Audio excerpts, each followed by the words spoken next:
Hello, everyone, and welcome back to another edition of Taking Over. I am, of course, OLED Ed Fraj, joined as always by the natural Ash Bizarro. And we're here with a special guest today. We got the play-by-play voice, sports anchor, reporter for WRAL, former professional wrestler, documentary producer, overall just busy dude. Chris Lee, thank you for joining us. Greatly appreciate it. Thank you guys for having me on. I think the last time you guys talked about ASÉ, somebody happened to send me the link and I was listening in live and I was like, okay, I like what they're doing. And you gave us some nice compliments with commentary. And so, here to answer any questions and all that good stuff, man. So excited to have you guys or to be with you guys today. So. Yeah. So one of the things we want to talk about, and it goes with exactly what you were just saying, we use you guys now. You are the measuring stick when it comes to independent professional wrestling commentary between you and Swole.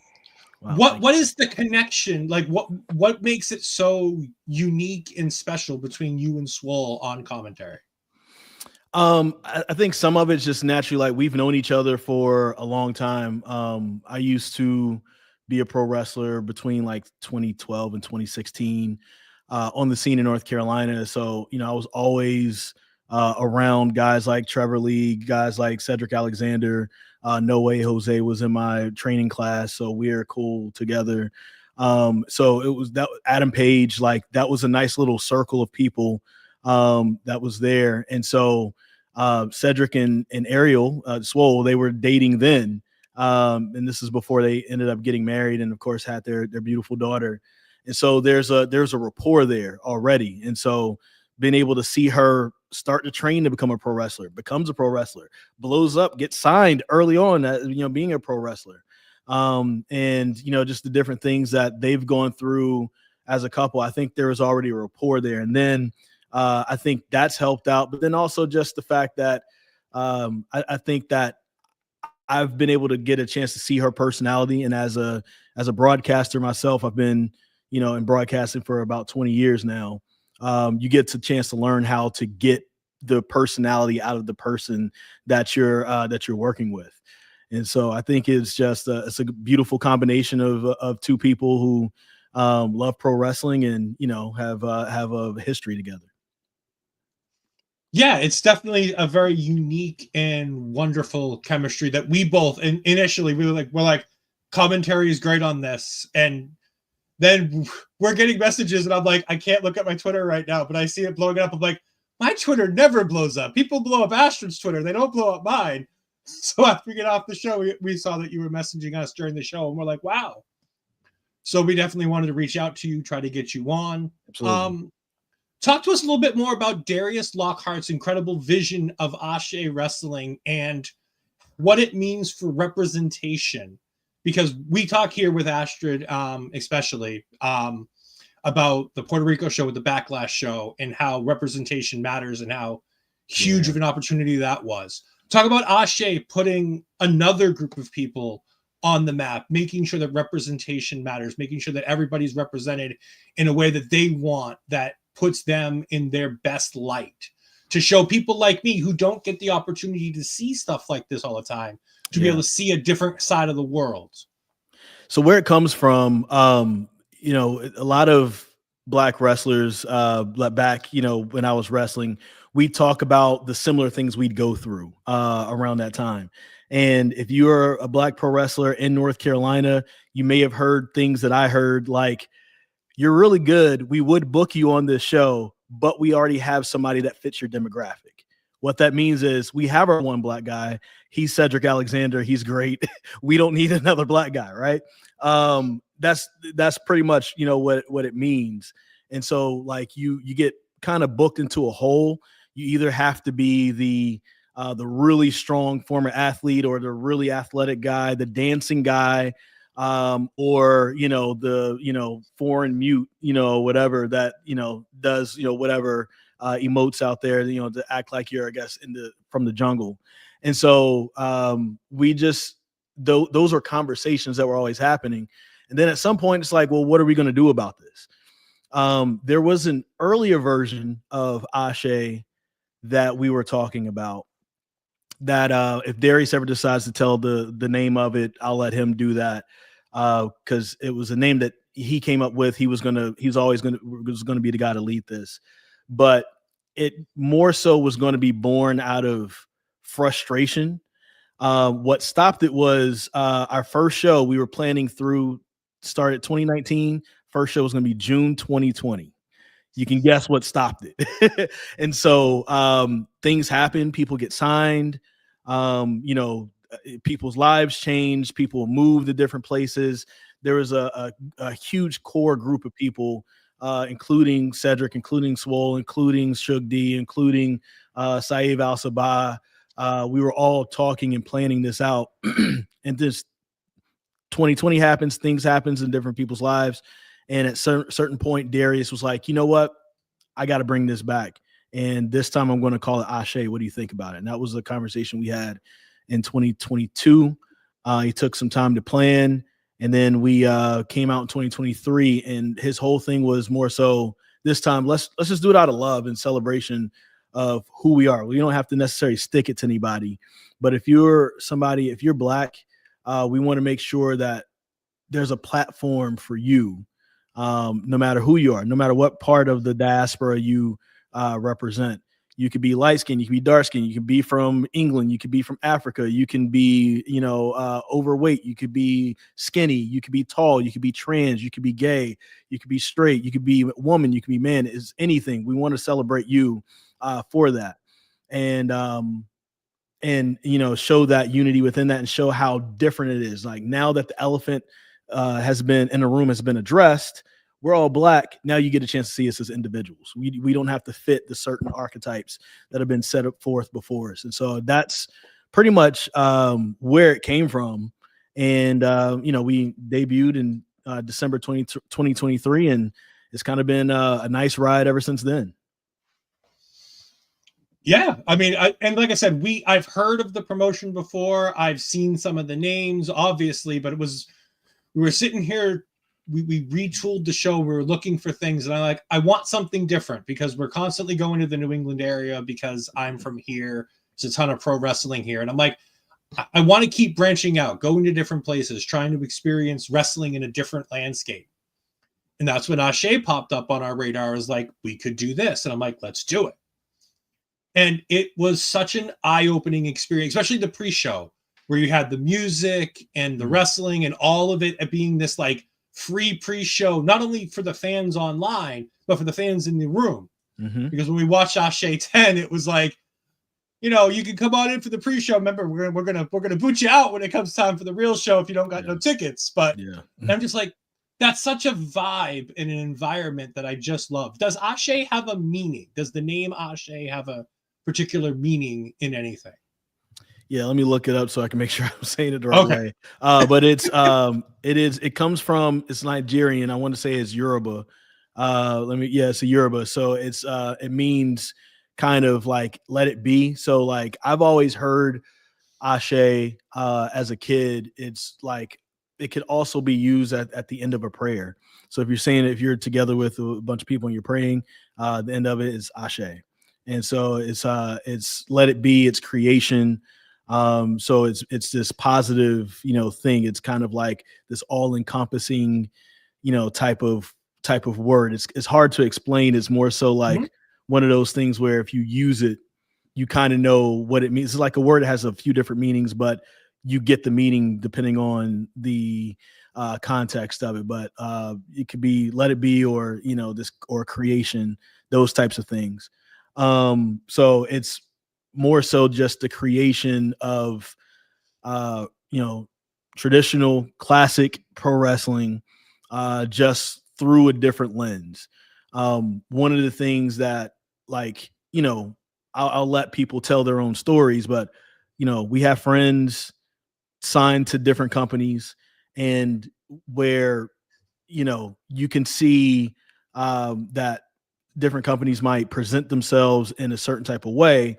In some ways, they're two sides of the same coin by the way that they present certain characters. I would even say that, all companies have a tough time really presenting true diversity. You may have more on a particular roster, but then when you think about the storylines and who's involved in what, and if a belt or something else is created just to give somebody this, but they can't really break into the main thing over there, like what's really happening there. I think a lot of companies really have a tough time with that. So this is just taking that and just presenting it differently. There's all Japanese organizations. There's all, Hispanic organizations. And so we are starting off like this. And at a certain point, we're going to open it up. Right. But we wanted to have the baseline of like, we want to show and give more opportunities for African-American wrestlers right now, and show that we can be seen in different lights. And so, but there will be other representation at a certain point at ASÉ as well. That's fantastic. Astra, do you have anything you want to ask before we get into tonight's show? Not as particularly, but I just want to say, like, I think more than anything, what Ed and I were talking about the commentary through was like, I love the fact that us as new viewers, at the first time we watched ASÉ, that your commentary helped us get through like the whole story that you're giving us, because you talk about not only the people and the characters, but you talk about their background so much too, and you tell us, oh, on the last show this happened. I was like, okay, that's good to know, because I didn't watch the last show. I'm just jumping into this one as the 1st one. So it's always great, because if somebody stumbles upon, say, that episode the way we did, they get the full context of it like the way we did, even though we didn't watch it, and this is the first time we, like to say, discovered it. If you think about it that way, for that new viewer, then they can jump in and feel comfortable with what they're watching, because you're definitely telling us not only who's who, but like when you're in a tag team match, we had one of the shows that had a set of twins. They didn't even tell us which twin was which, so like in our notes we're like, one of them wrestling. So it feels great when you can write with details, say, okay, this person's this one because Chris told me this is the person, and this like Chris told me this is, they dress this way because of this, and they do this, and like so much of their background that we enjoyed. And that's why your commentary as well was definitely our favorite so far, because the detailing was just amazing and top notch to begin with. Thank you. Darius is big on telling stories. You don't really get a lot of true storytelling sometimes in independent pro wrestling. The thing that usually sets independent pro wrestling apart is when it's really good, you're going to get amazing matches. A lot of times there's no background, though. There's no reason for what's happening. And so he wanted to basically let's tell some stories. Let's get people used to telling stories, so that that's another thing that can make, wrestlers look different, right? Instead of you just being signed for your raw ability and all that, let's show you tell a really good story, and maybe somebody want to pull you in for that. I don't know how much we're talking about our last show that we had, but Billy Dixon cut an amazing promo during that show that I think rivals anything that was on television over the last year. Like, you could legit put it out there. It's just how many eyes are gonna get a chance to see it and to know it and see what's going on with it. And so that's our main thing. And then for me, I also do play-by-play for some basketball, some softball, college wrestling. I've done baseball. Haven't done football yet. I did a couple of jobs for CBS Sports, and just being the guy who works in televisions, worked in radio for a long time, does podcasting myself with the Carolina Panthers podcast that I do. I understand the importance of storytelling. I also understand the importance of, like, if you're on live radio and you've been talking for the last 3 minutes, somebody just tuned in. So you got to, at some point do a quick recap for the person who just tuned in. So they're not going to tune out. They got to know what's going on so they can be inside of, of the conversation as well. That's always in my head. Anybody that's worked with me on commentary, whether it's been D'Lo Brown, Gerard Bonner, Kazim Famuyide, Swole, the different people that we've had circulate. Suge D's worked with me as well. Faye Jackson. I always prepare notes for everybody. And that's one of the things that I do ahead of time. I'm trying to see if I don't know if I have an example with me.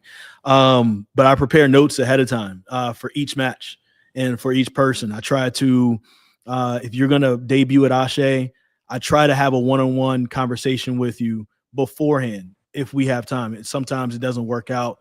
I'm going to talk to you ahead of time at the venue. We're going to write down some notes, get some basics out the way so people know who you are, because I want to take something that's unique and be able to package it.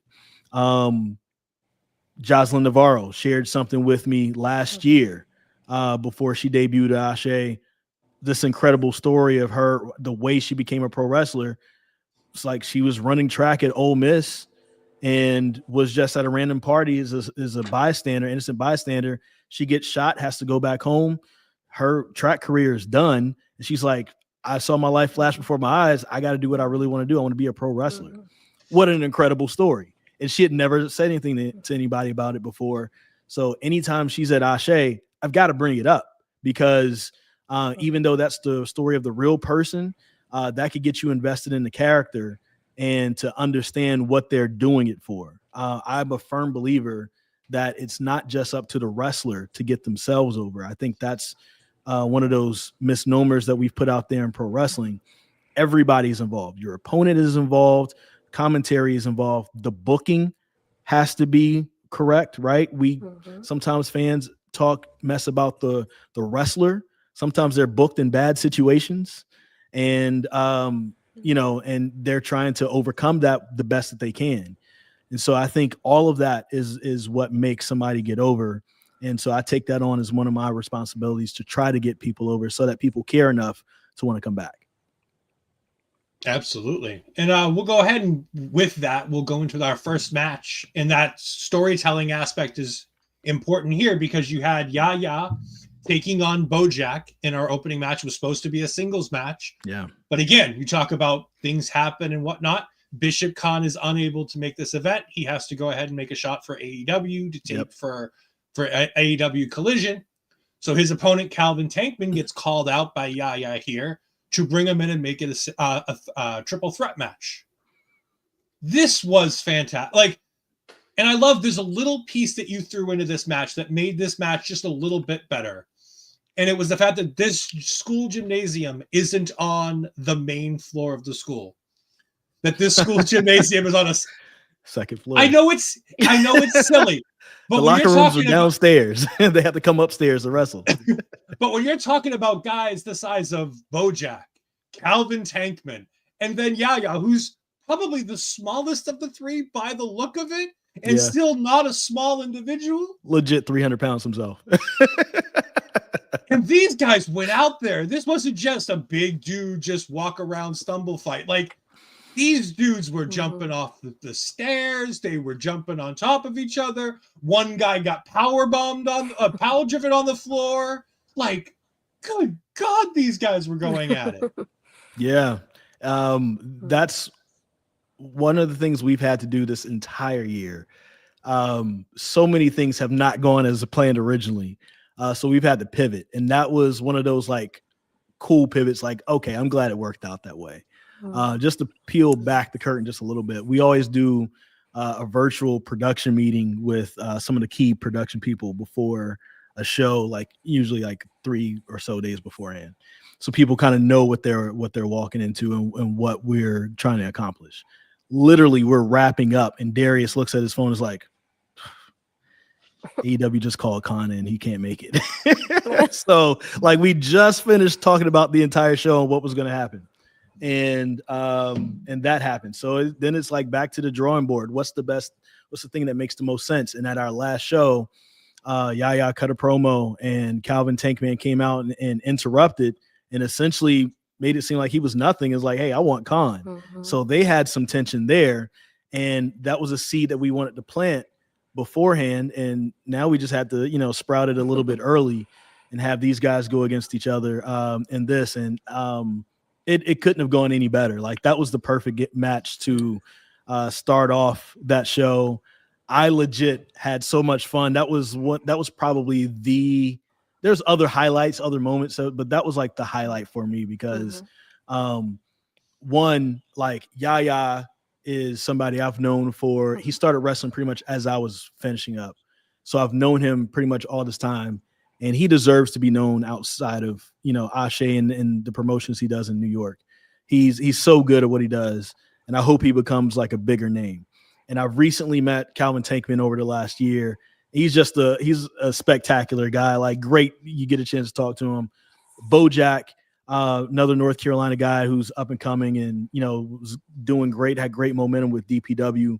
Sad to see them going away, but all three guys, I think, can be big, no pun intended, could be big players in pro wrestling for the next few years. And so seeing them all come together, and you're hoping that this is the match that gets people talking, and that other promotions see and want to copy that. Mm-hmm. And if that happens, then you did something awesome. And I really hope that's what ends up happening for this match. But it was a spectacular match, and I think the story that needed to be told was told, and there's still enough there left to, if we need to pull this back around, and if those three guys can be our AJ Styles, Samoa Joe, and Christopher Daniels, then they can do that. and I don't think anybody will have a problem with it. No. Ashley, what did you think about this match in its entirety here? It's like, even though I love the whole card, this was one of my favorite matches to begin with. Like, the fact that you see all these bigger guys moving the way they do, just so amazing to watch it. It's like, at one point, Bojack just pounces Yahya, and the way he does it, just like, how does he do that? And the way they just move is so smooth at the same time. It's so impressive to watch. And I love the things that you mentioned in commentary, for example, like telling us who's who, but also giving that opportunity for Calvin to join in the match and say, look, Khan couldn't be here, so we're just gonna have him join in and be a part of this match. And I love how even under the circumstances that you had, that the story still made sense for him to join the match. And look at the amazing match. And during one point in commentary, you also mentioned, like, this is why you always have your gear, because you never know when an opportunity or something else will come up and changes happen, and then things like this arise out of nowhere. And that's a nice point to bring up in this situation. And I feel like it worked in the end something positively, because this match is just incredible to watch. And it's like, they just remind me of this guys that kind of like a Dijak. They're like, you see him that they're so tall and so big, you just expect it to move the way they do. And then when they do, it's just like, how do they do that? Yeah. But there's so many parts that just I loved it. And the pile driver was one that's really amazing to watch too. And it's like, and pointing out that was on the second floor. It's like, how were you still fine on the second floor with all these guys moving the way they do? But again, I feel like it was impressive. And even when you said when only a couple of days to go, how they were able to build such an incredible match with so little time to do it as well. Yeah, for sure. Yeah, it's all three of those guys are professionals. They're all really good. Yahya is the oldest out of that crew. Tankman probably has the more, notoriety. Bojack is a big riser over the last couple years through DPW, but they all, I think, in some ways are underestimated, right? And it's very easy to take those three guys and put them all in one box. They're bigger guys with dreadlocks, right? All three of them, but they are three completely different guys, right? So you can't box them in. They have three different wrestling styles, and I think it all works, together with it. So I'm happy with that match, and I think the fans were excited too. It was the perfect way to kind of wake things up for fans to start things off. Yeah, Calvin Tankman does get the win to continue the story heading towards Bishop Khan. And then, of course, you had Yahya still a little bit irritated, still a little bit pissed off. He tried to call his shot. He tried to get his piece of Calvin Tankman to get his revenge on him being interrupted, and it doesn't work out in his favor. So it keeps that, like you said, it keeps that story going. Yep. Even though that's not the story we wanted to tell going into the show, we've got this great story we can tell, and we can continue to tell it depending on how things go with Khan. I also like how Khan not being here also was a huge piece of the show. And we'll talk about that more when we get to a couple of segments later on. But I love how even with him not being there, you can still make sure to utilize Khan in the Diaspora Championship as a pivotal piece of the storytelling of this 2-year show. Absolutely. We then move on to the number one contenders for the tag team championships in our next triple threat, where we have the debuting top shooters, which is Maurice Moss and Trey Derula. Derula. Yeah. Just like Overcoming, Derula. Yes. Yeah. With Andrew Diggs taking on the Audacity, which was only Treehouse Lee, unfortunately, here, as his brother was unable to make the show. Another last minute thing flight situation, basically. He was stuck in Ohio. That's never fun. And of course, if you're going to get stuck anywhere, the last place you want to get stuck is Ohio. Let's just he said it. He said it. It's fine. I'll say it. I'm from New England. I don't care. I'll say it. And then, of course, we have the Ugly Gang with Reyhan, Inteus, and Vega. Yeah, Reyhan and Inteus. Okay, and Inteus. I appreciate that. And Jordan Holt and Chase Coleman, Caprice Coleman's young man. I was going to say little boy, but he ain't a little boy. He's a young man at this point. His son, yeah. It's so weird seeing Caprice Coleman's son in wrestling and going, man, I remember a young Caprice Coleman wrestling. And now I'm watching a younger version of Caprice Coleman.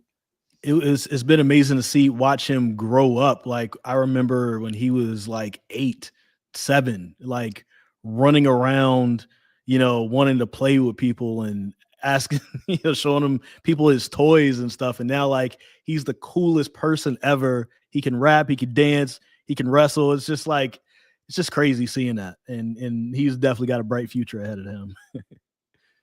Yeah, and it's definitely an interesting match because we've got a triple threat tag team match. Yeah. But Treehouse Lee is by himself. He's a man on his own island. Yeah. And I love how you guys and especially Treehouse Lee helped build this match around the fact that he's by himself and how he uses his brains and his intellect to be able to use that to his advantage as opposed to his disadvantage, to bring himself in this match when it suited him and try not to be the odd man out, being the fact that he didn't have a tag team partner. I thought that was an incredibly smart and interesting way to do this because most wrestling promotions go, okay, Saieve can't be here. Cool. Here's random guy from the back who's going to join you for the night. We'll make it work and we'll figure it out later. Treehouse Lee comes out by himself. He's like, look, he's not here. It's fine. I'm going to do it. Yeah. That's part of the genius of Darius. That was one of the things we were discussing. We were discussing pretty much all possibilities. The ones that I think we were leaning on more is having him do it by himself or just, having them drop out completely. And it just being, top shooters versus Ugly Gang. And then, it's just like one of those things where it's like, well, this is one way we can still use Treehouse and get his character over a little bit anyway, because the Audacity, they're real life brothers, but they are two completely different guys. They think the same way. Like, you get them together and you're like, okay, you can see why they're brothers, but like completely different dudes, right? And they're two completely different wrestlers stylistically as well. So I think that,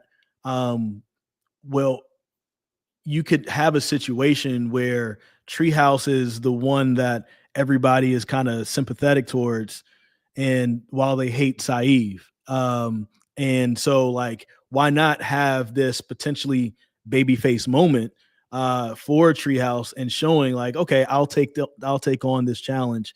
I'll still try to do this and honor my brother while also, showing that what I can do by myself. So I think it went off as best as it could. I mean, it was perfect for that particular situation. And he did a good job. I think everyone in this match did a great job. I mean, there's some young folks in this match, with the top shooters, and then, Jordan Holt, Vega, younger guys, of course, Chase Coleman as well. And so I think this match went off really well. This was also a great follow-up, I think, to the prior match. Ashley, what do you think about the match itself going into this match? I love more than anything two aspects of this. First, Lee having his moments and just kind of picking his moments and where he could go in so he can take advantage, knowing that he is by himself and he doesn't have anybody to tag him when he gets exhausted. So just like picking those moments of like, wait, they're out right now, so let me go and take advantage at this point because there's only one of them in the ring or one of them is out. So I like the moment that he's able to like think of where he can insert himself in rather than just going in and try to fight it, even though he's by himself. Here though, Zay Vega is definitely my highlight of this match, because there was a one point that he pushed Maurice and he super kicked Trey like right after that, and then he did a cutter to Maurice right after that in such a sequence that was so smoothly done and so quick. I was like, I don't know how he did it, but I saw it. I took my notes and I went back to watch it again because it looked so incredible, like to watch it. I was like, I love how smooth and quick he was with that. And I love that, that quickness that he has to him. And that was my favorite thing while watching him wrestle.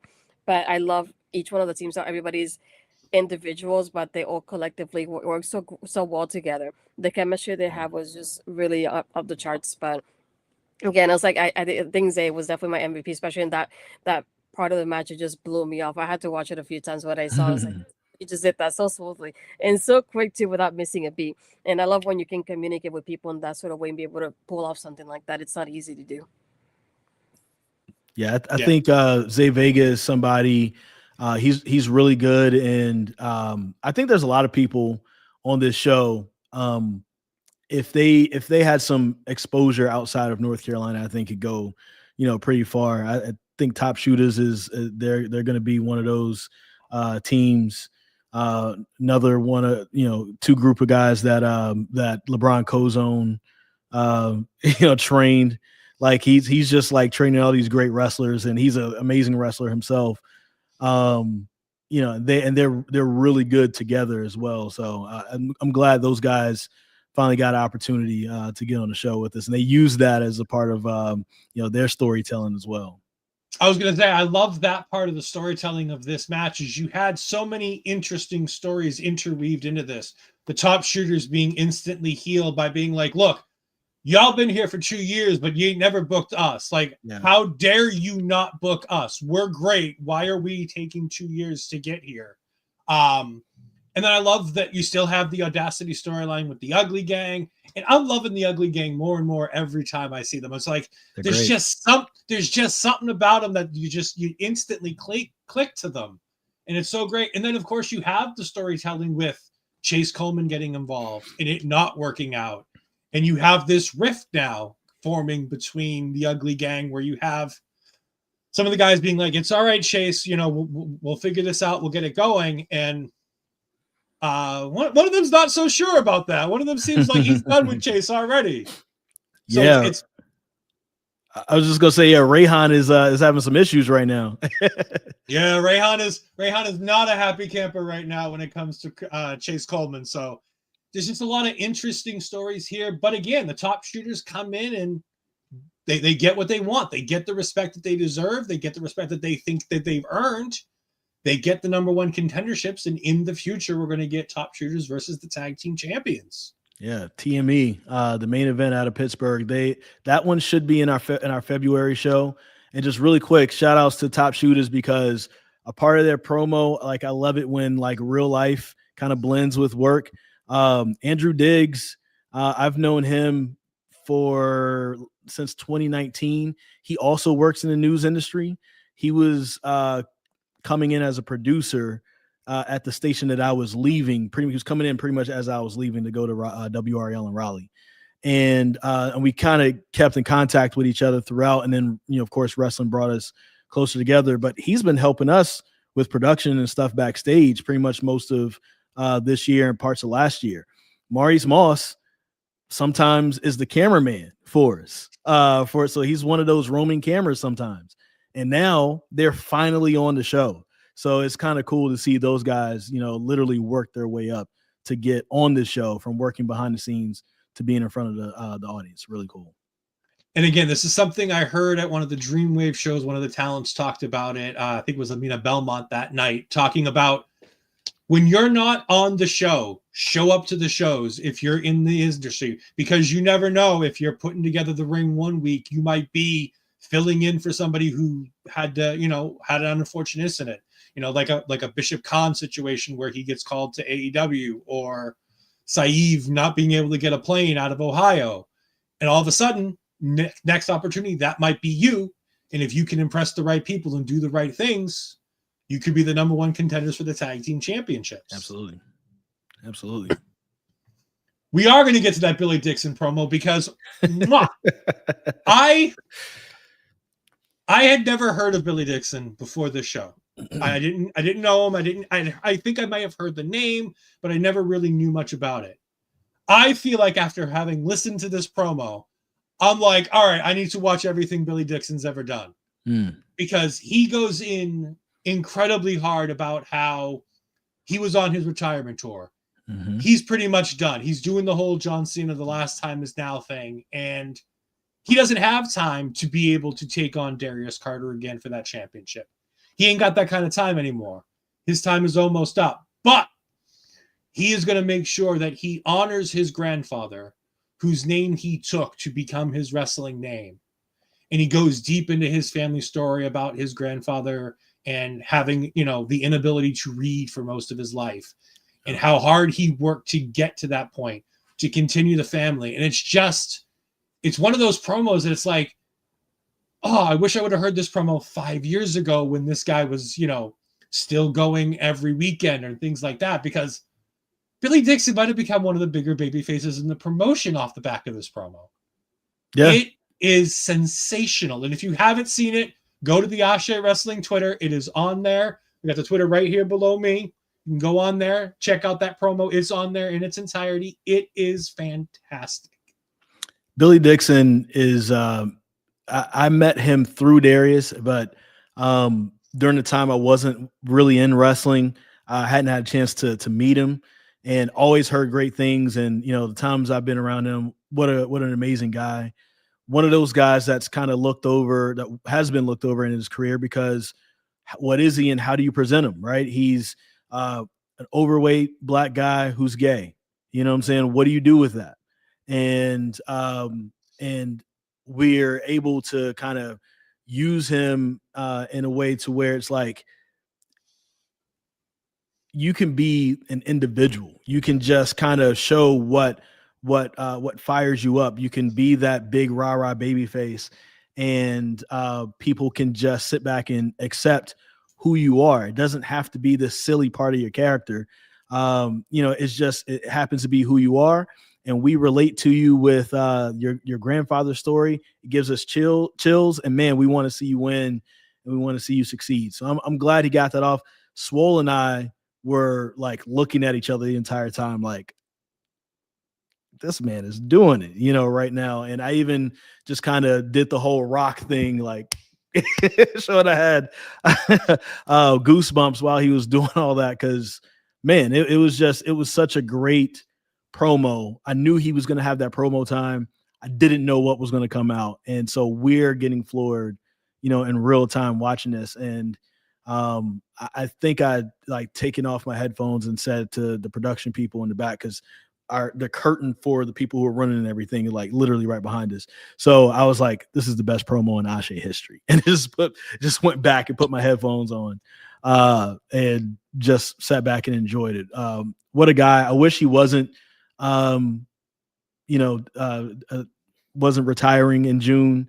I wish there was more time for him, but he's got to do what his body tells him to do. And what a performer, man. And he's from your neck of the woods, from New York, done a lot of stuff up there in the north. He's been mostly north, mid-Atlantic, DC area, his career. His feud with Darius Carter goes back, a few years. I think it started in New Jersey. What a performer. I think that he's somebody that definitely deserves his flowers as well. To me, this promo, and I'm going to kick this to Asher right afterwards, but it was something I had written down. This promo reminded me of the Eddie Guerrero promo before the Brock Lesnar match. Like, this is that promo that brings you to that next level. You don't need it. Everybody knows you. Everybody loves you. But it's that promo of peeling back every piece of, anything that you hide to become a character. And he peels it all back and he just brings it back to the raw person underneath it all. And it gave me that same feeling that I had listening to Eddie Guerrero tell Brock Lesnar, I'm an addict. I'm addicted to this wrestling business. I'm addicted to what happens within these ropes and the feeling I get from these fans. And it's like, I got that same feeling. It was an entirely different type of promo, but I got that feeling from Billy Dixon. It may be the best promo in ASÉ. It may be the best promo in all of independent wrestling this year. It's that damn honestly, like it's like I said earlier, it's gonna rival almost anything you've seen on television too, you know. Yeah. And we called it. I'm glad you said Eddie Guerrero. That's a good pullback. We kind of jokingly said that was his hard times promo, you know, and like that's the one when, you know, later down the line when there's a ASÉ Wrestling school and all that, you know, good stuff, you know, promo class, we're gonna pull that one up. that's the bar right there, you know. And you know, he's what a promo, what a guy. Like it's just one of those things. And what I liked about it as well that you guys didn't see is that so many guys in the back were just like, okay, we got to step it up. And they took it as a challenge. They saw it like Suge D, Darius, Reyhan, Yahya, like all those guys, even the ladies, you know, Charity, all those, like everybody, they were like, okay, all right, we got to do a better job because the game's been upped. Yes. Ashton, what you got before we go ahead and talk to Conrad and Auntie?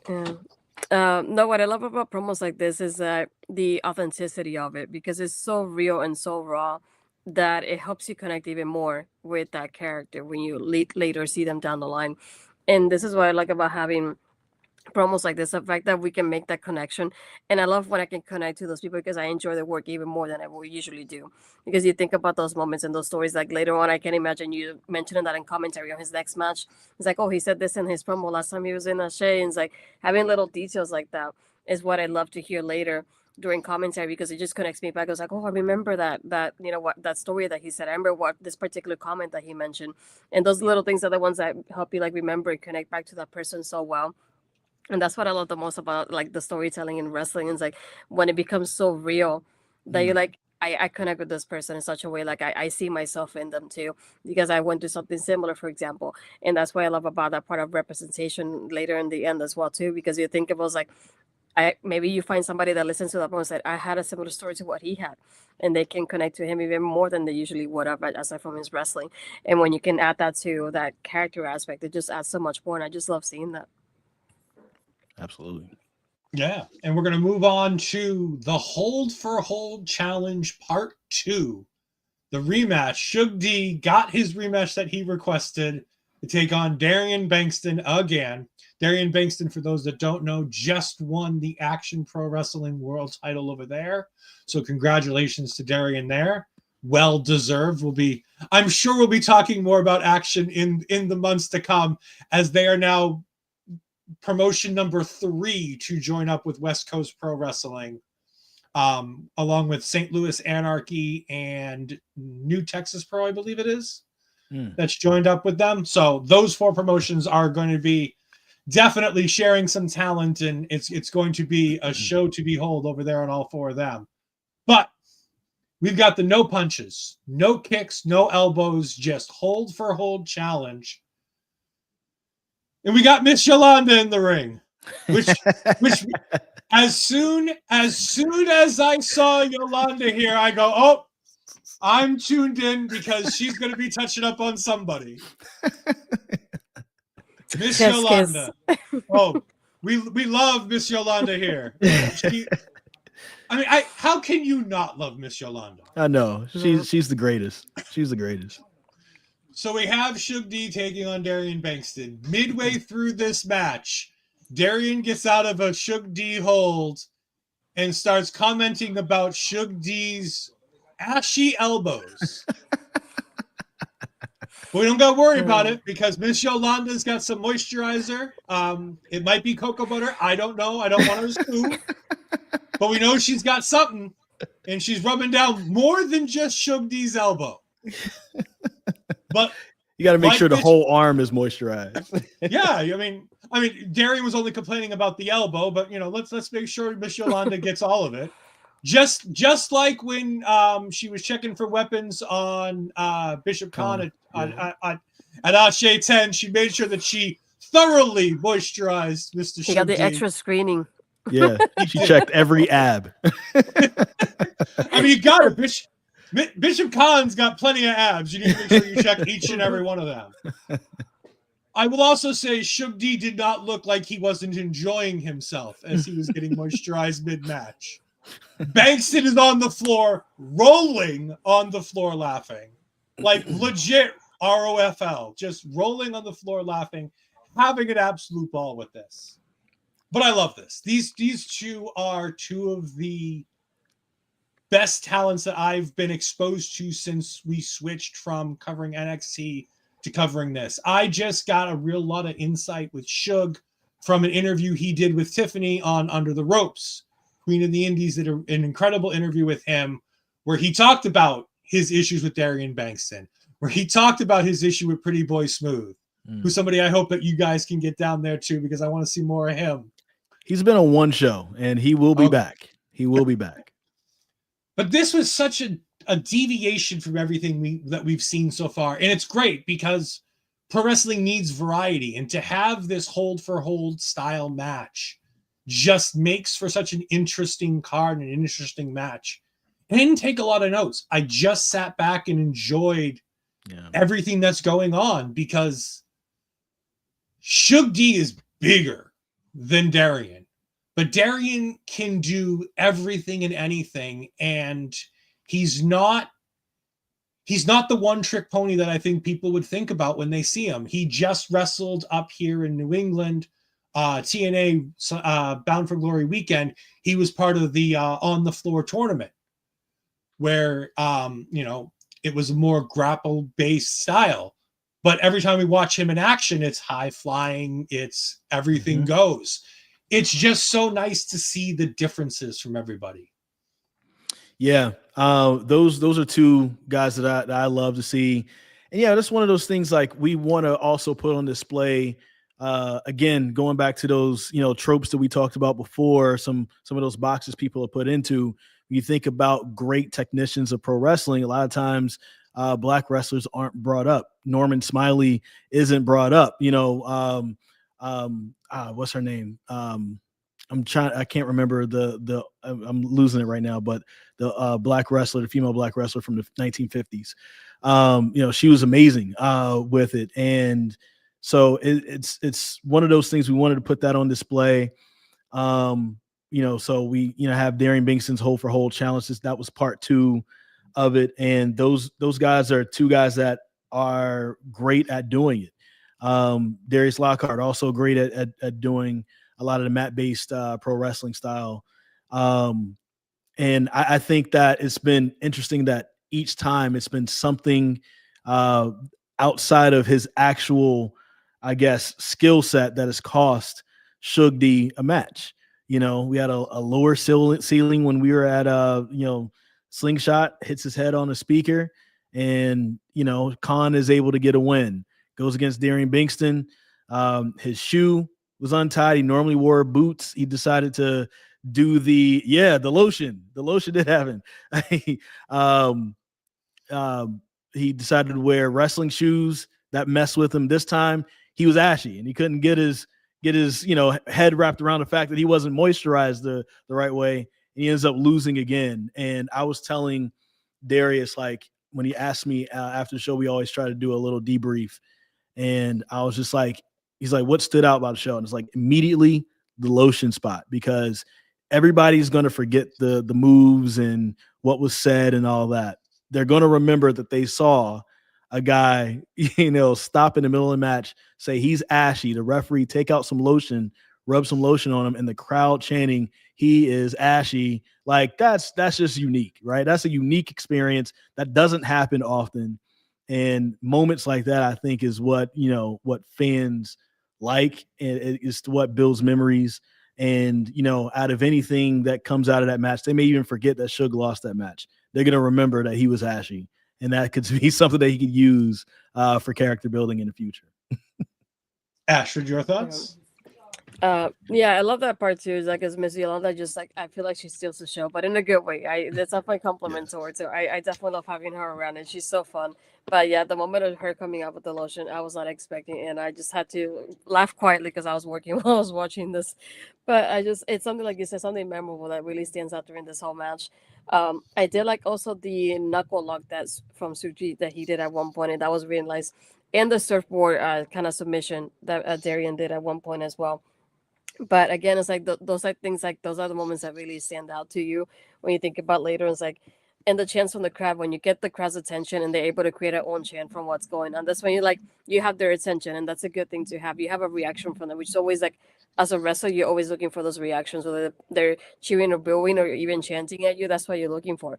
So it's like the moment that you get the chant from the crowd, and it's a creative chant because I never heard it before, at least, Yeah. and to get that kind of chant happening, it just shows you how much the fans are connecting to this. They're paying attention to what you're doing to the point that they created a channel of like in a couple seconds right away about the situation that they just saw a few seconds before. But again, this was not only interesting, but it's also such a fun match at the same time. And I love the storytelling, how you can mix those up in one match at the same time here. And that just, I feel like that's one of the favorite things I had about this match, like as a whole. Ethel Johnson was the wrestler I was Yeah. thinking about. Yeah, that's the one I was looking for. And I love how Suge has one of the best stories going right now, I believe, in ASÉ. And we'll get into it more as we get into the Isaiah Broner stuff and into his match and into Joseline, right? Joseline Navarro. Joseline. Okay. Mm-hmm. I was trying to pronounce it because I always look at it and I just can never get it right.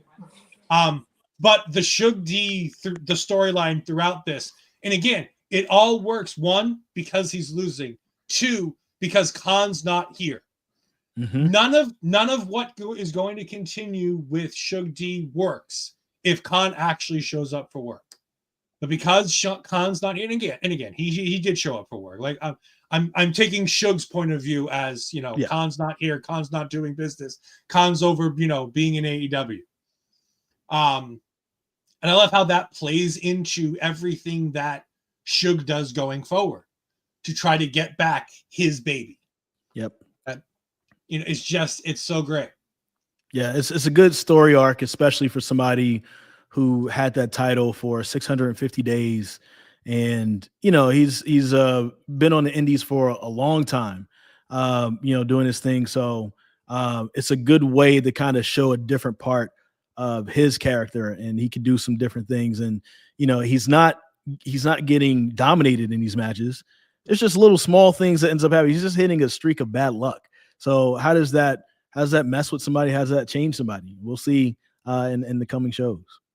Yeah. And of course we do want to, you know, shout out member of our local establishment team, Quaranti here, saying that she is I'm assuming that's a Billy Dixon fan as opposed to Bully Dixon. Nobody here is going to bully Billy Dixon.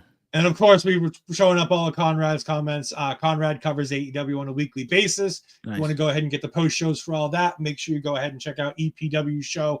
I know they got their nominees for the award shows for AEW coming up after tomorrow night's post show over there. So go ahead and check out his thing at EPW show.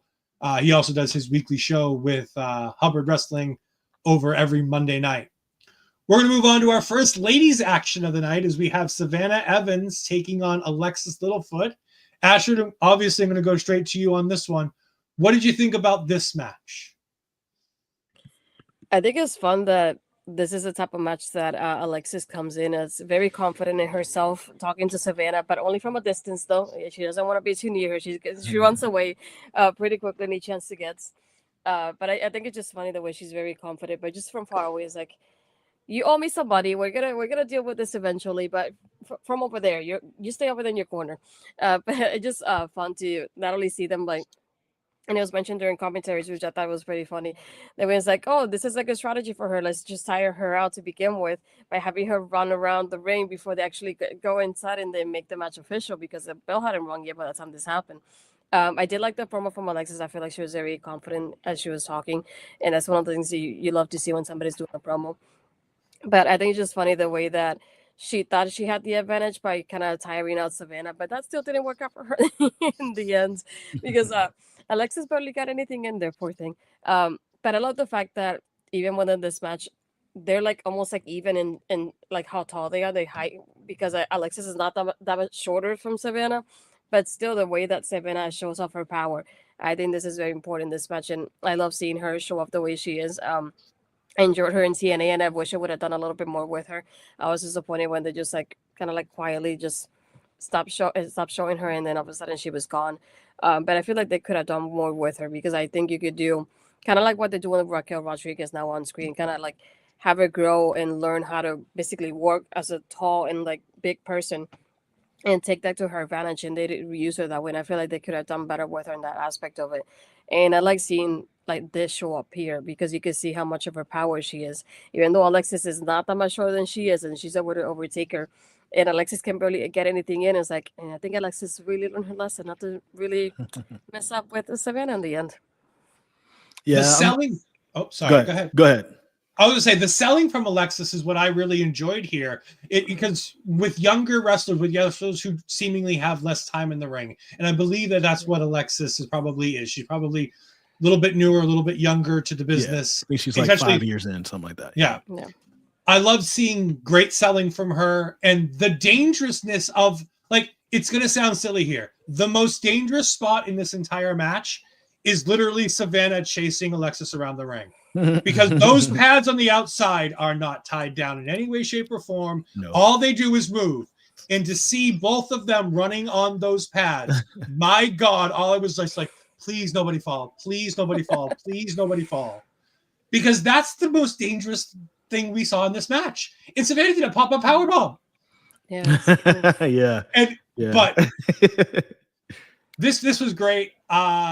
I'm in with Alexis Littlefoot. I love the little bit of a heelish gimmick that she's got going on. I love how we're able to showcase Savannah's personality a bit here, because the one thing I really never really saw in her in TNA is a bit of a personality.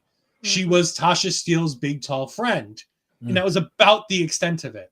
Mm-hmm. So to be able to see more with Savannah, having seen the Fatal 4-Way at ASÉ 10 that we covered, really getting in depth with that, I'm looking forward to so much of seeing more Savannah Evans, because she is so talented. She is so great. And hopefully this will lead to bigger and better things. A match with Charity in the near future, hopefully, fingers crossed. Yeah, I love Savannah. She's another Charlotte person. Somebody I remember when she started training when I was wrestling, and she's just an amazing person. And you're right, like, she hasn't really been given a chance to show her personality. I think sometimes in ways, if you look at it, there are sometimes, unless you are, Charlotte Flair or maybe somebody else with some other, some other pedigree, right? If you notice, and I don't know if you've noticed this, Astrid, a lot of times if you're just a taller woman, you kind of get that like Kane or like big man treatment, where they don't necessarily give you a personality. You're just kind of booked for your size, and that's it. The people who are smaller get a chance to have the women who are smaller typically get to show the personality. That's the unfortunate part when we say that, like, a lot of times, you might present something a little bit differently, but a lot of times, a lot of the companies kind of fall in the same tropes with certain types of people. And I feel like that's one of the disservices that happens with women. There's a body type, there's a height, there's a personality type that gets pushed a little bit more. And that's one of the things that we want to do with Savannah, is show, what's there. One, she's our friend, but two, she's very talented. And I think that we can end up doing that. Alexis, I love Alexis. I love her story. Alexis, I first met her at our third show ever. It was April after WrestleMania weekend in 2024. She just came up and introduced herself to me. I hadn't met her before, and she didn't have a booking that weekend. She drove from Lexington, Kentucky to Charlotte just to see if she could help out, because she wanted to be a part of ASÉ. So she was the bell ringer that night. And pretty much, unless she was booked elsewhere, she's pretty much been at every show since then. and Darius kind of slow rolled her in there. We saw her do some interviews a few shows back. She's the big flexer, so she's gonna throw all her money around. She, put $5,000 on Savannah Evans. Savannah Evans didn't win the inaugural women's championship, so she's mad. She wants her money back. And then the real life story, it was her first time wrestling in Charlotte.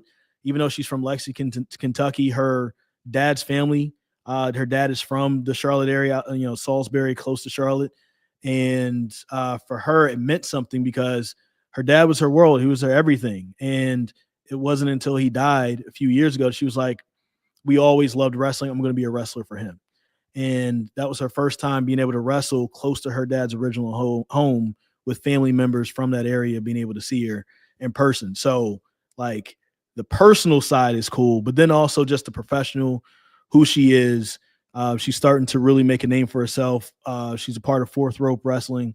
So she's doing her thing with them. Heard a good weekend at WrestleCade. I didn't get a chance to make it out to WrestleCade. So excited to see kind of both of these competitors and their trajectories going forward. Yeah, and it was a great match. Savannah does get the win, so hopefully that positions her in the right light for the ASÉ Women's Championship match in the near future. We got Darius Lockhart, the owner, the promoter, the man who runs the plan, taking on Jah-C one more time because Jah-C got the better of him last time out. And I like this match. Now, I didn't write it down in which match it took place. Is this where we renamed the European uppercut between you and Swole? I think so. I think this is where it came up. Yeah, the African uppercut.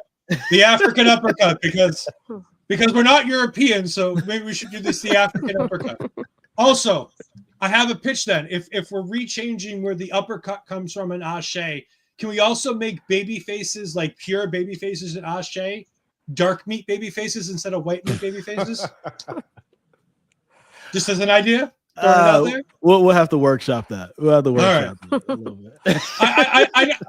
I'm like, I think the joke will come across right if I just say this. I don't think it's that bad. And after just looks at me and she's like, I can't believe you said that.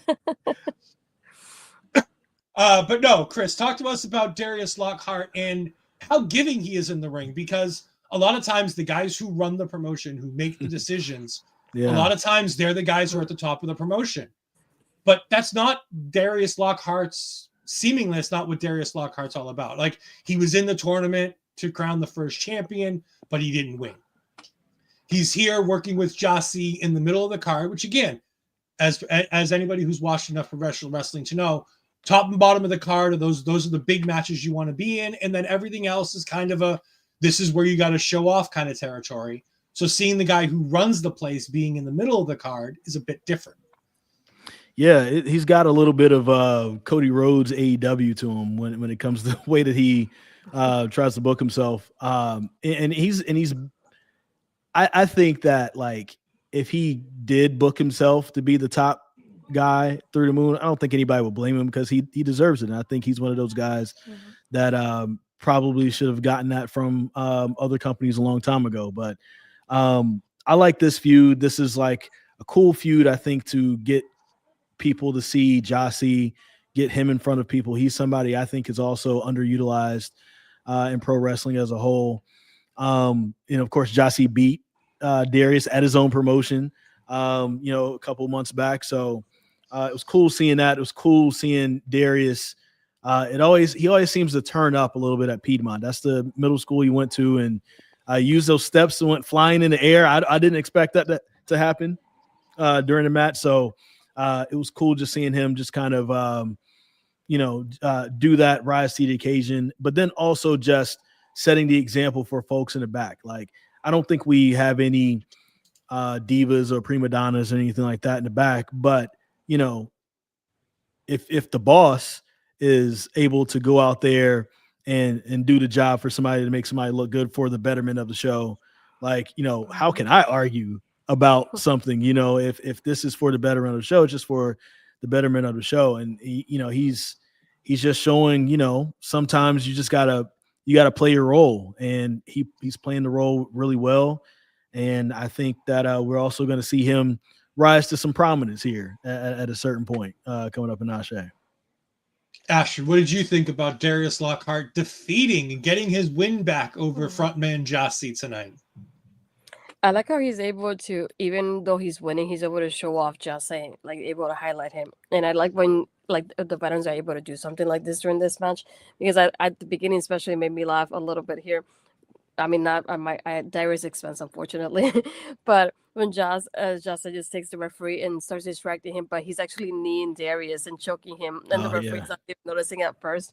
It's like, I love how it take a moment for the crowd to notice what's happening, and they kind of look at it like, wait, is he really like choking him? And I like how you point that out during commentary, and it just made me like, it was like I didn't think he would do something like that, and I feel like something that was different to begin with, because I like how you have the referee's attention here, but not here. He's not looking at what's happening in the knee. So I thought that was super interesting. And another part that I really enjoyed too was when Darius broke the pin and he changed it up to a Fujiwara armbar. Like the way that transition over, that was so beautifully done. I was like, I definitely had to see that again. I had to rewind it right at that moment there too. But those were two of the moments that really like stood out to me during this match. But again, overall, I just love the fact that they was able to show up Jah-C and still come up with the win at the end. It's like, I love when you can have moments like that, that everything's really well balanced. Yeah, I keep going back to, and I know Ashford hates it when I say it, one guy goes over, one guy gets over. And it's one of those she doesn't like Bully Ray, so she doesn't like when I bring up his phrases here. But at the last time these two went at it, Darius made sure to both give Jah-C the win and get Jah-C over.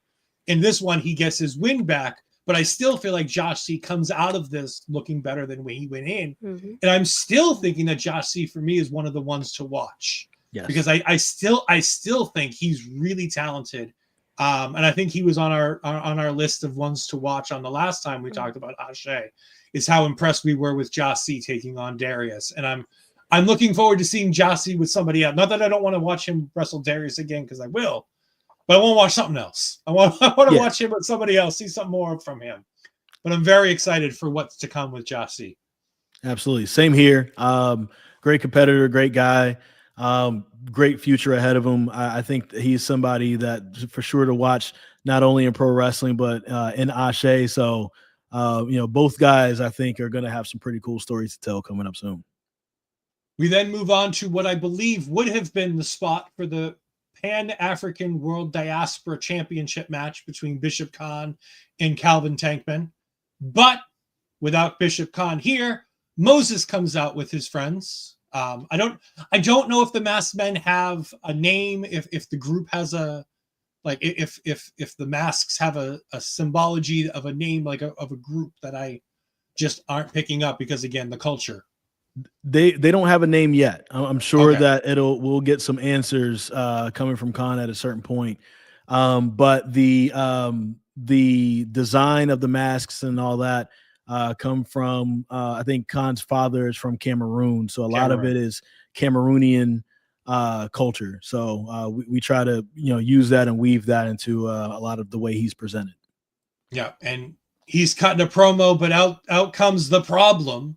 Isaiah Broner, and one of my favorites, and he's my one to watch on this show, because I was highly impressed with him last time we saw him work, and here too, working with Moses. It's not a long match. It's a bit of time killing. It's a bit of storytelling. This is a match that isn't a match for a match's sake. It's a match in terms of telling the continuation of the story with Suge D. Suge D comes out for the save when all the guys attack Isaiah. He wants to get a piece of Bishop Khan. He knows that to get through Bishop, he's got to go through Moses. He's trying to get Isaiah on board with this, and Isaiah, still being the problem that he is like, no, we're not doing this. Me and you, we don't get along. We're not doing this. I'm not part of this. And he leaves. But I like the idea that we're setting it up here. We'll get more to it later on. It's storytelling from television wrestling that we're doing on independent wrestling. We talked about this when we talked about, I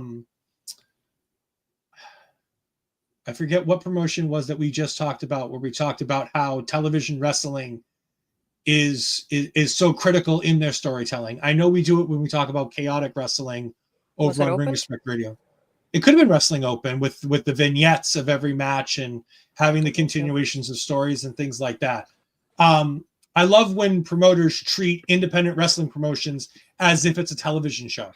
Yes. Because that formula is so ingrained in us that it makes independent wrestling feel better. Even if you can't tell that story week in and week in or show into show, even if it takes 2 or 3 shows to be able to get each of the talent in because one guy might not be available on the show, to be able to have that storyline being told in a way. And to do that, you have to have commentary. And that's where you and Swole always come through, is where you guys are constantly being like, this is what's going on. This is why, Suge is out here. And having Swole kind of back and forth on Suge D throughout this show, depending on who he's out there with, which is something I really loved about Swole, is her alliances change depending on who's in the ring. And I think that's really intriguing with her, and especially with Suge. So I'm very excited for where this continues to go, because this is something I've been itching to see more of since I watched the show. Yeah, and I think also just, I think the theme throughout the night, because we're going to see Suge again, like, he started getting on people's nerves. It's like, bro, what do you like? We know you're former champion. Like, go. We know you want Khan, but I love what's being pushed around this. I remember listening to you guys last time, and so I want to explain what the Pan-African World Diaspora Championship is. That championship doesn't belong to ASÉ. It actually belongs to Fight Club Wrestling out of DC. But the idea behind it was to have the champion of the African diaspora. So it's the traveling champion from kind of like throughout. If you're Black, if you're a wrestler, you could be in England, you could be in Africa, you could be in the United States of America, you could be in Australia. You can use this, and this is your traveling belt. Trish Adora was the first champion. Then Suge D. Trish had it for over 1,300 days. So I guess 6 years or something like that. Suge D defeated her. He had it for almost 2 years, and now Bishop Khan's the third ever champion for this. So it's basically the same level as the ASÉ title, but ASÉ men's title is ours. Men's and women's titles are ours, versus the Pan-African World Diaspora Championship is something else that we, show on the same level as ours.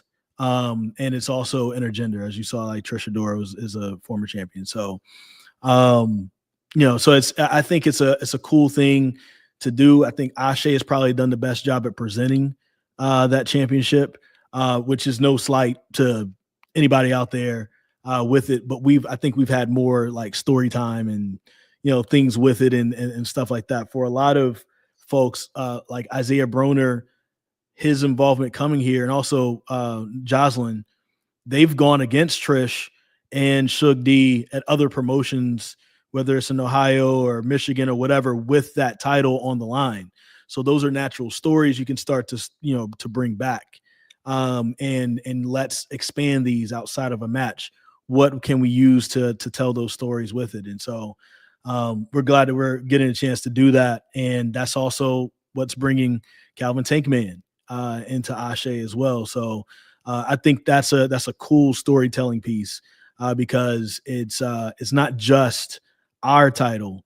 It belongs to everybody, in that sense. And so we're using it to also tell some more stories. It's kind of a different concept. No, yeah, it's great. And like I said, we were enamored with Bishop Khan's celebration of sorts, and it was just it was sensational to see that, because again, it's about the representation. It's about showing off the Cameroonian heritage and getting. That's the Bishop Khan that I wish we'd seen more. That's the Bishop Khan that I wish television people who have a wrestling show with him on it would promote. Not make him just another guy in a group with another really talented wrestler who got a championship because, name. Not railing on any one company in any particular reason, am I? Who?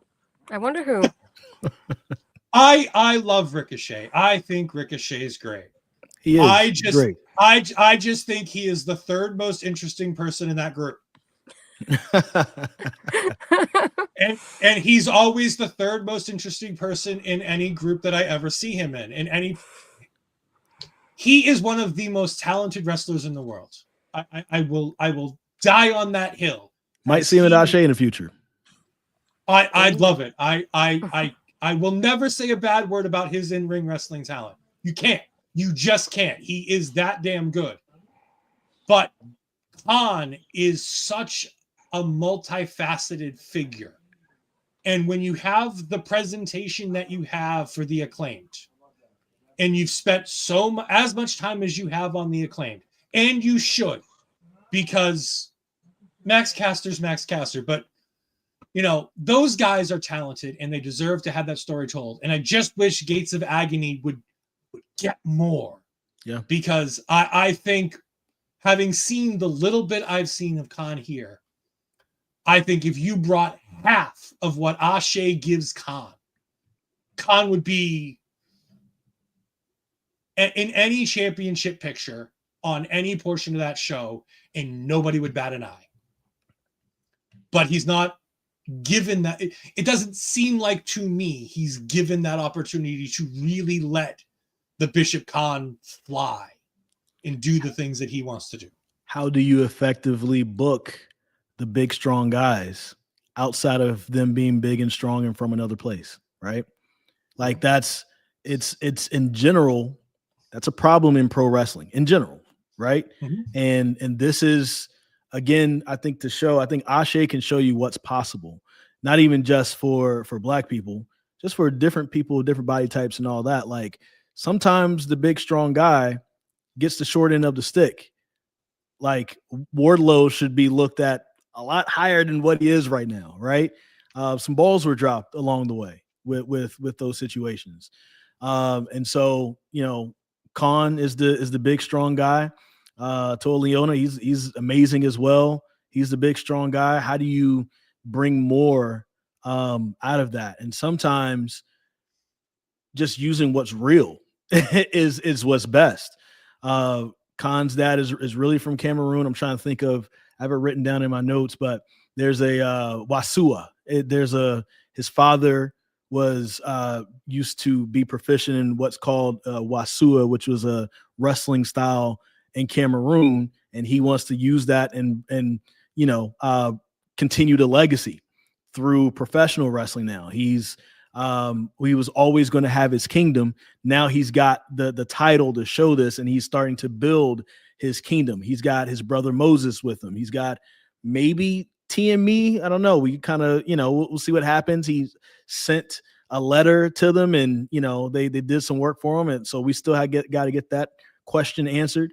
And he's been having some henchmen have his back at the last few shows, even when he's not there. So it's just those small details just comes from talking to people, really, and learning what's really a part of their lives. I think, you know, Darius wanting to be a storytelling type of promoter, me being a natural journalist, I want to really know about the people who we have there. You can get these real life stories and bring it in, and that way, like, because again, it shouldn't all be on the wrestler, right? There's a lot that the wrestler has going on already in the match. Somebody else can also tell their story if they're not going to have the opportunity to have mic time. So everybody is involved in getting people over. So I love the fact that we've been able to help do that with Khan. We move on to the ASÉ Women's Championship match as Joseline Navarro takes on the champion, the inaugural champion, Charity King. And I believe this is her first defense of the title, correct? She had another defense. She took on Aaliyah James at our last show in October. Close to midnight. Close to midnight show. Okay.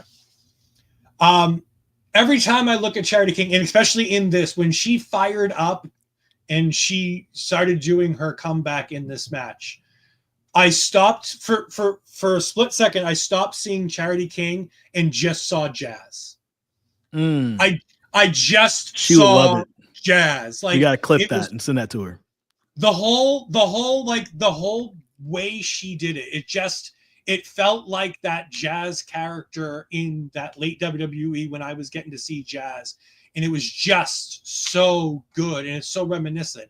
And again, it's not about looks, it's just about the way that she fired up. Everything that she did in that, it gave me that feeling of one of the best women's wrestlers to ever do it. Jazz is on that list of, the best of the best to do it. And to be able to see Charity doing that, and to be new to Charity, having not heard of her before we covered ASÉ last time, to being able to really, watch that match and be a big fan of her, and to watch this match and to cheer for her because I liked what I saw the last time and I want to see more. And now to continue searching out more Charity King matches as we keep going.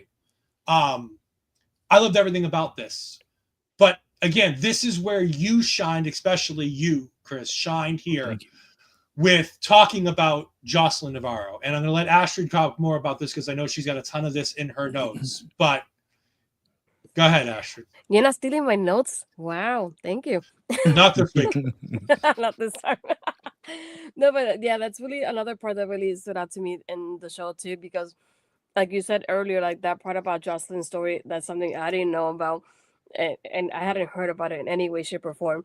And to be able to hear that during commentary, I was able to think it was like, oh, this is what she is as a person.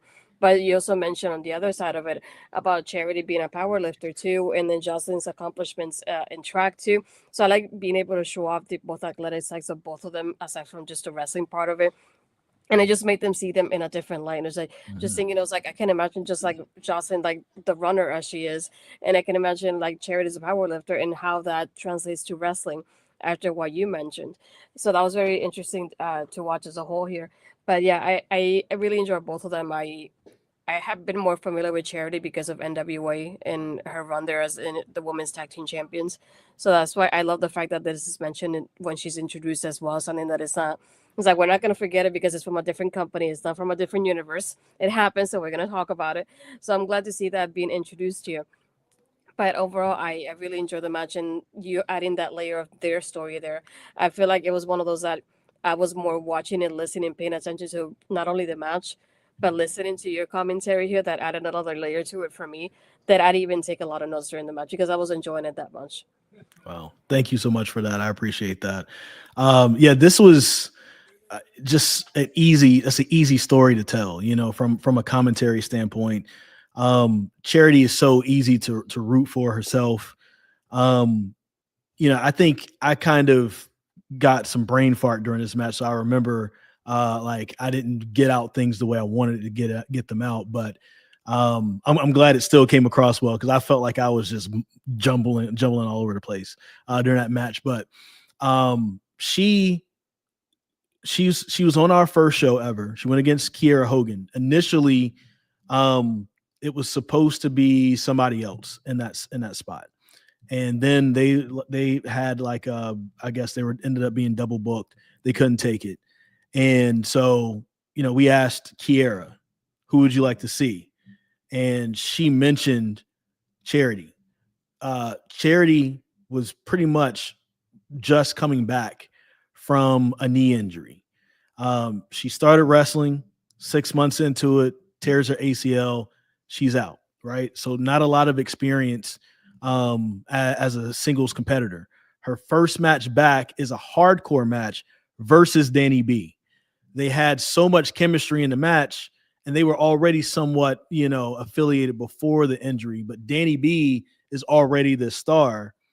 They come together and become the King Bees, but Danny B is always looked at almost like I'm trying to think of I guess maybe Sean to her Marty in a way. And that might be a little hindsight, because I just remember as a kid seeing them as even, but in some ways people saw Danny B as the star of the tag team. I guess you could say she was I would say Matt and Jeff is a better comparison. Or I was going to say Booker to Stevie Ray, Okay.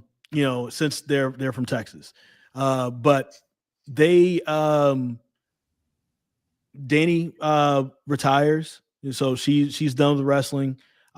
She wants to go in a different direction, and I get it. So then it's like it's on Charity, and she wants to continue this thing, and she's admitted to me personally she's had imposter syndrome. And before ASÉ first booked her in our first show 2 years ago, she wasn't getting a lot of solo bookings. Most of her bookings she was getting was with Danny B. Danny B was getting the solo bookings and the tag team bookings. She wasn't getting a lot. And so just going from that, somebody who didn't quite believe in themselves, to now all of a sudden you're number 86 in the PWI Women's 250. You're the inaugural ASÉ Women's Champion. As a matter of fact, it's the first solo title that she's ever had. All of her accomplishments as far as gold has all been tag team with Danny B. So for her last few months have all been this thing that's kind of, it's a way to just kind of solidify her in her mind. Like it's letting her know she belongs. And the interesting thing, peeling back the curtain a little bit, when she won the title, she didn't know she was going to win the title.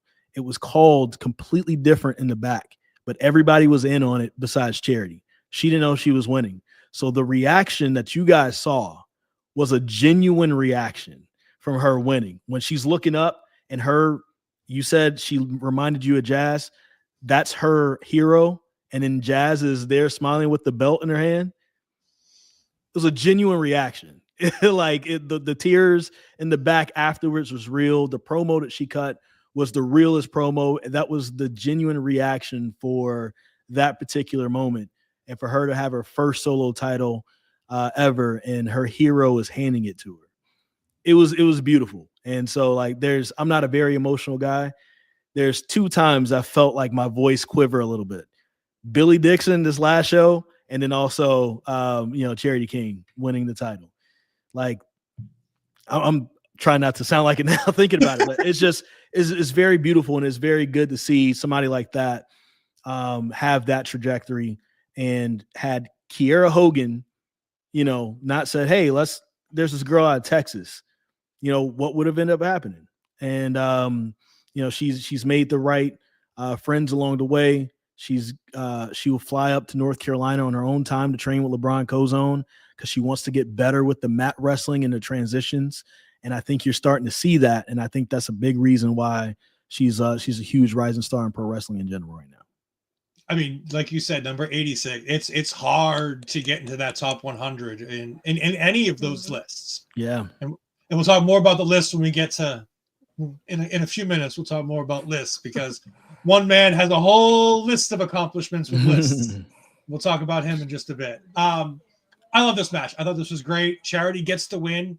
So now we'll see come February where she goes from here, where Joseline goes from here, because now not getting the win, out comes Suge again. Suge's he's trying to get this partnership with Isaiah. And I get it. I get it.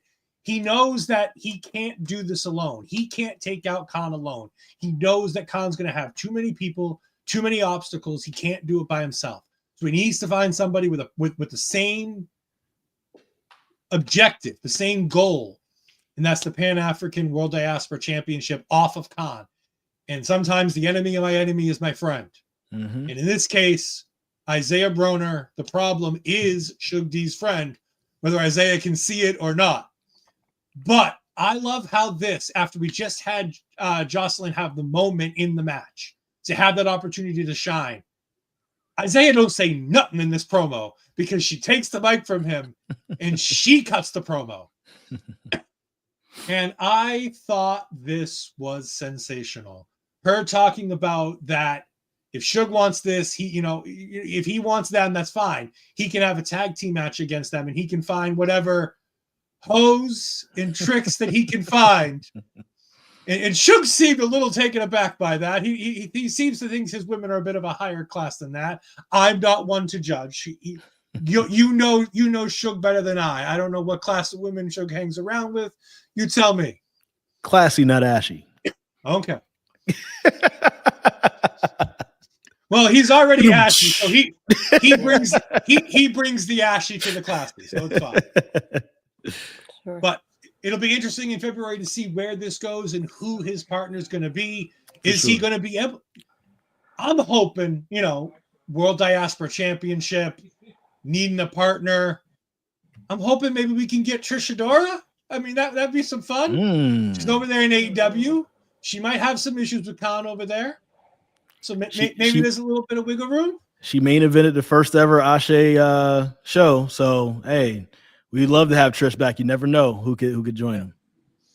But this is fun, and it's obviously setting up a match in February. We just don't know who the partner is, so it's Suge and a mystery partner taking on Isaiah and Joseline. Going to be a great show. Which I believe will be the first mixed tag team match in ASÉ history too. So, fun. After 2 years, that's impressive on the indies, because as we've talked about on all these indie shows, a lot of times you don't have enough women on these shows to be able to have women facing women all the time, or to have women's matches on the show. So a lot of times you get like a Shannon Levangie. We talked about it, about how much we love Shannon so much because of the fact that she gets to wrestle men so often, that it brings that level up a bit, because it's women wrestling women is one thing, and it's easy, and it has its own, positives and negatives. But we've listened to Gigi Ray talk about this, about how intergender wrestling has this added bonus of men have a different way of basing that women don't, and it lets you really shine in a different way.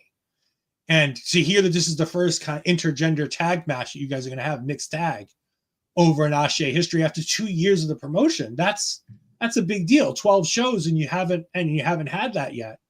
It's going to make this a big match. I think I can't necessarily speak for Darius on this, but I believe, because I don't think we've spoken about this specifically.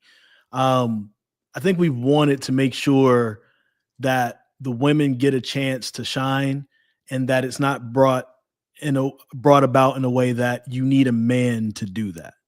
Mm-hmm. You see what I'm saying? This mixed tag is coming up, and we're excited that we're going to have that as well. But we wanted to make sure that women and women can tell stories that's women based, and you don't need a man to justify it or solidify what you're doing. And because and not saying that that's what intergender matches do, totally, it can be that, but I think that was one of the aims I think we had. But I am excited to see this cross interaction, just to see what ends up going on with it. Yeah, Asher, do you have any last thoughts on the promo here from Joseline? I was gonna say, I love her girly in power. I love when she took that mic and she took control of this. And she's like, "I'm answering, it's not you, I'm doing it." But no, I love the fact that she took control of that, and she's the one that answered. It's like you're able to see that kind of interaction you usually wouldn't get in indie wrestling shows, because most of the time the guy would have taken the mic and answered it. And the fact that she does it, I like showing that dynamic too. It's something a little bit different from what I usually do. So I like having that spotlight on Joseline, the way she can have that moment to grow even more on the mic, because she's fun already on the mic, and I think she can do even more. So I just want to see that dynamic happening overall. But it's like, once I saw her taking that microphone and answering, it's like, I love that. Keep doing that. I love how you're confident too about it on top of it. So it's like, I love that. Absolutely. Yeah. And now we're on to our men's ASÉ title main event of the evening. Now, I do have a question for you. We saw in ASÉ Wrestling 10 how commentary changed for one of the commentary partners when Cedric Alexander got in the ring, and Swole's commentary style changed a bit. She was a bit more one-sided in her commentary. I was very impressed with you in this, as your former tag team partner and a mentor of yours, LeBron Kozone, was in here, and you stayed pretty much down the line. You didn't stray either side. And I found that interesting when you mentioned that he was your tag team partner. I'm like, oh, I'm interested the commentary didn't stray very far, especially with a heel Darius up there. It would make sense for commentary to stray to the side of LeBron Kozone as opposed to staying on Darius. Well, I will say, I'll point this out. When we were tagging, we were both young together. So if I would have stayed wrestling, I probably would have looked like a big brother, because I want to say I'm 10 years older than Kozone. I started kind of late at 26, if you could consider it late. But I will say that Yeah, I don't know if I did that on purpose. It might just me like just regressing to the mean. Like I'm a journalist, so typically I have to call things down the middle. In general, there have been times where I've kind of railed on Darius Carter for cheating and doing things like that because it was needed at the time. And I think that at a certain point, like, he may be doing these dastardly things and getting away with it and taking the shortcuts all along the way. But ultimately, he's our champion. And so, he deserves the respect to at least you respect his abilities and what he can accomplish in the ring, because he's damn good in the ring for sure. So I think I wanted to do that. I don't know if it was a conscious choice. I think it just kind of one of those things that kind of ended up happening because I want to make sure I pick and choose my spots if I have some things to say about somebody. If I'm going to editorialize a little bit. Now, I mean, Darius Carter is incredibly talented. He is well respected around the wrestling world, including, like I said, in those lists, because I don't remember the ring introductions precisely, but I remember there was at least 3 lists that Darius Carter was mentioned on. It was the PWI 500, obviously. It was the BWI, yeah, and then the BRP, Black Wrestling Podcast. They have their own. They do like a top 50 Black wrestlers every year, and they put them as number 4 for. They come out like every June. So the period of June or July 2024 to June 2025, he was number 4 for them. And that's got to be the highest of the independents, right? I believe so. Let me try to pull it up in just a but I want to say it has to be, unless there was somebody else. What's his name? Alex, maybe? I'm trying to think of. So 1 was Obafemi. Okay. 2 Mercedes Moné, 3 Bianca Belair, 4 Darius Carter. So yeah, that's the highest as far as the independent is concerned. It doesn't. Let's see. We don't get to another independent. If you consider Myron Reed an independent, he was number 11. Oh wow! So the top 10, the only independent name in the entire top 10 of that list. Well, I'm sorry. I missed Suge D. He's gonna get me for that. Suge D is number 9. He's number 9.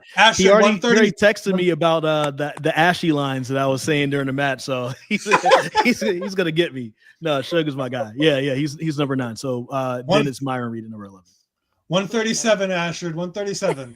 Make sure to write that one down too. It's only because when I look at Suge D, I see him in reverence. So I didn't see him as just an independent wrestler. I saw him, with that big reverence. So I just missed that. It was a quick oversight from my part. Is this the backtracking going? Are you really good? Yeah. I'm cleaning that up. If you can backtrack that good, the Panthers might want you on defense. Defense is going well for him right now. It's the offense that has questions, but we can talk about it another day because I can go in on that forever. Panthers playbook on YouTube right now if you want to listen.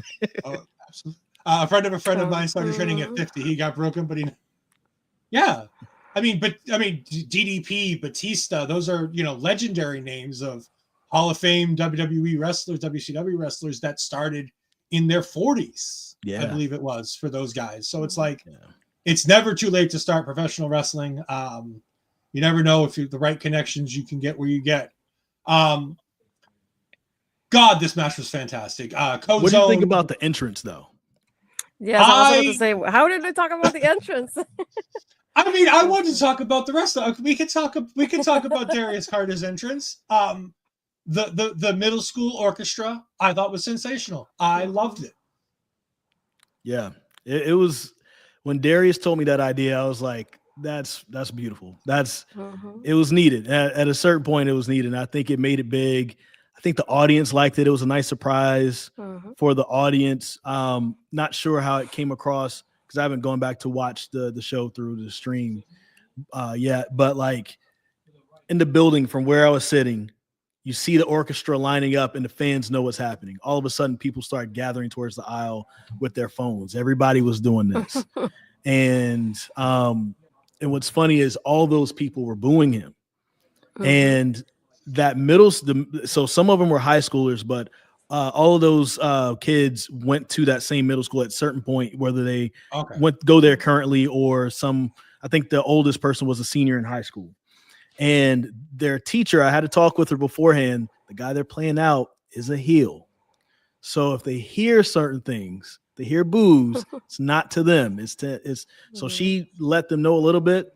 She told me afterwards that when they first heard the boos when he came out, it did frighten some of them because they've never been booed while playing, and they had to.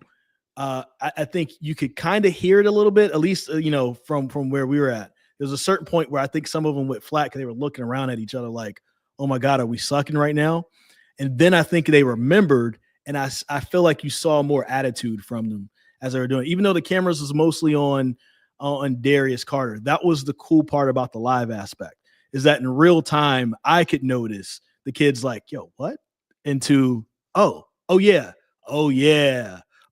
let's get into it. So I thought that was a cool feature for it, and all the kids said they'd come back and do it again if there's another opportunity. So I thought that was cool, and the fans, that was one of those moments too, where going back to the Ashy thing, they forget who won, what moves are done.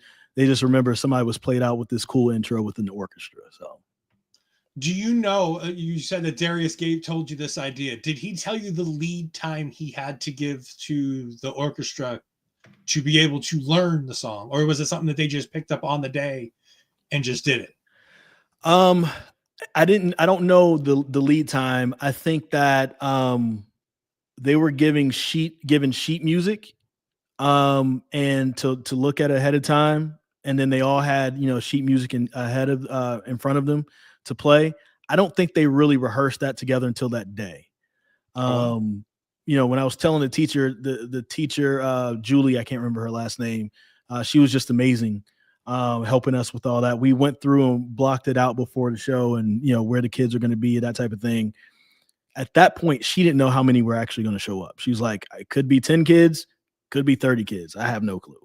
She was like, there's a bunch of kids interested. We'll see what actually happens.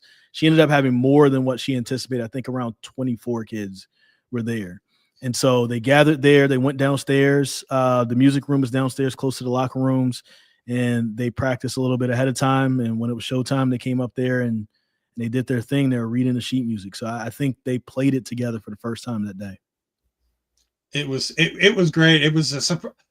I wish I hadn't seen it on Twitter before I saw the show, because it was the one thing I saw on Twitter before I saw the show was the people talking about the orchestra playing out Darius Carter. And I'm like, that's so cool.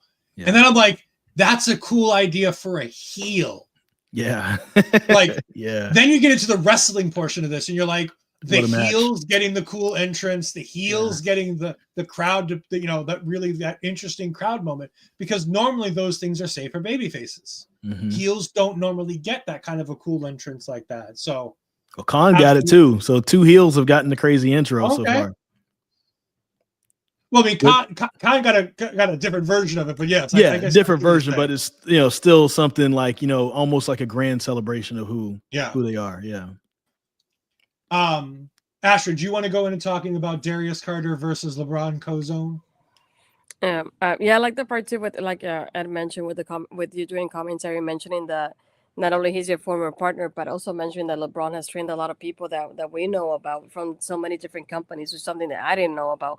So it's great to learn about that kind of thing, and like that made me see him in a different light, because I'm thinking, compared to Darius, who's more well known in that aspect of it, I'm thinking like, I was thinking LeBron was more like a rookie, and it's like, and then you mentioned the names and how often he has trained people and how many people he's trained so far and how long he's been in the business. There, I went, okay, so he's not even somebody new, and look at the history that they have already and the experience, which is something that I didn't know about. So it's interesting to learn stuff like this from like individual perspective that you bring during commentary. But here for me, it was the entrance too, because something that, again, like the Ashley moment that really stood out during the match, because I didn't know about it. I hadn't been on the social media. I didn't look at anything. I wanted to just watch the show in itself first. So it's something that really stood out to me, just thinking like, I love how Darius just gives the crowd the moments to like really boo him. It's like, it's not often to get the heel to get It's like, I'm gonna give you that moment for you to react the way you want to react. I'm not gonna tell you what to do. You're just gonna do it from like naturally as it is. So I love that aspect of it. But again, it's like it's a fun match. I like how they have a great balance with each other, and I like how they're both able to like really show off of each other here.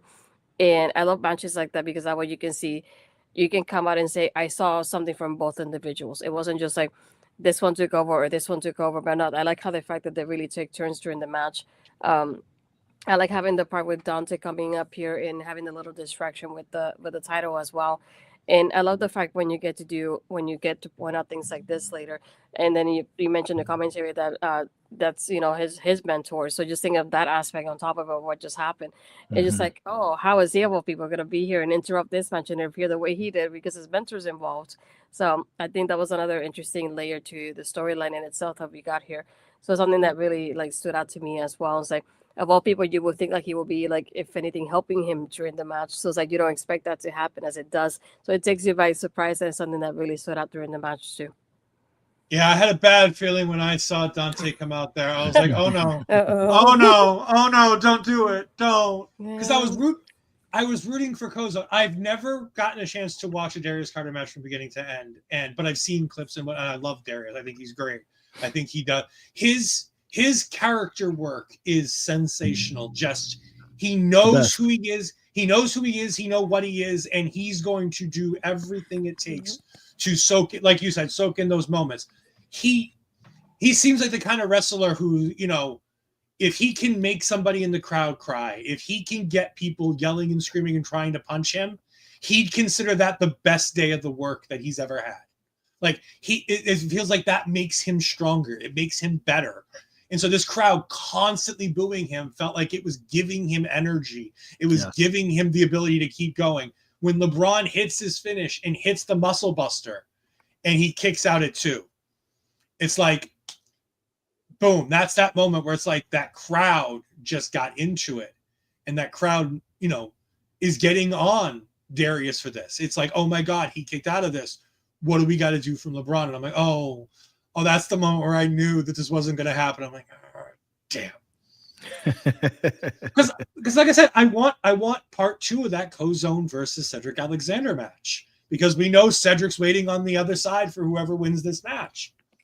There's more coming. There's absolutely more coming. Now, Cedric is owed his one-on-one, so his one-on-one is coming up. This match was great. It was beautiful. One of the things I love about Darius and about Kozone is that they can tell the story that's needed to be told for where they are on the match, on the card.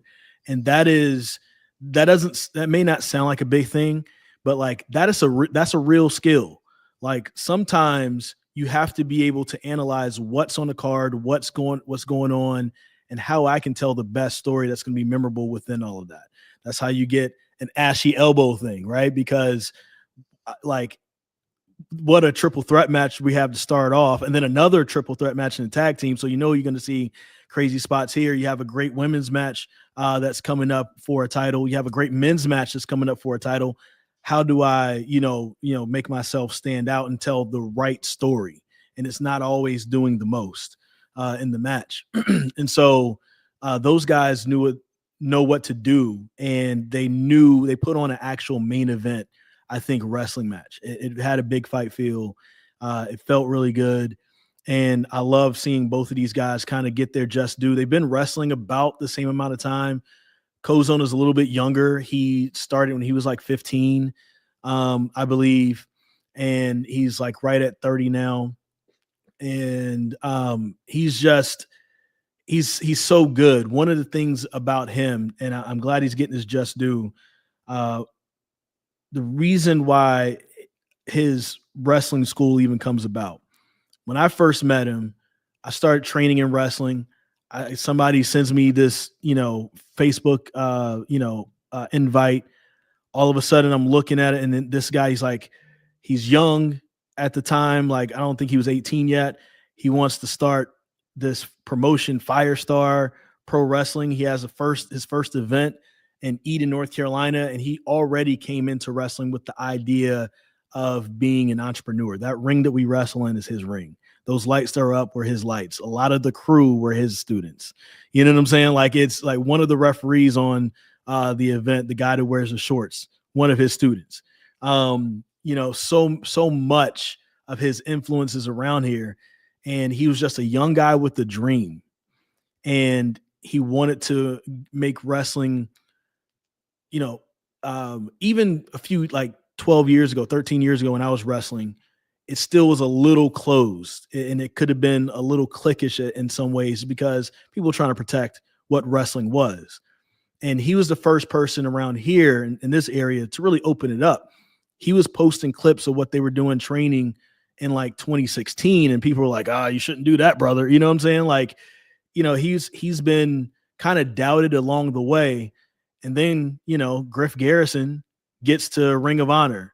And what's the other guy that he used to team with who also was there? Those are his like first and second students ever. All of a sudden they get to Ring of Honor. Then Griff Garrison goes on to AEW. And, you know, we see Javon Evans, we see Jackson Drake, what they're doing right now. And then there's others who are, you know, going to be looked at very soon here as well. You know, SoFly, Manny Lowe. I was going to say, so one of them just got signed to a WWE Evolve contract, if I remember correctly, right? So Jaquan McNair is a student from Lodi. And so, but he has gone to Firestar to, like, Lodi isn't like the best, like, mat technician. You know what I'm saying? Like, he has a different style than Kozone. So he's gone to Firestar to learn some of that.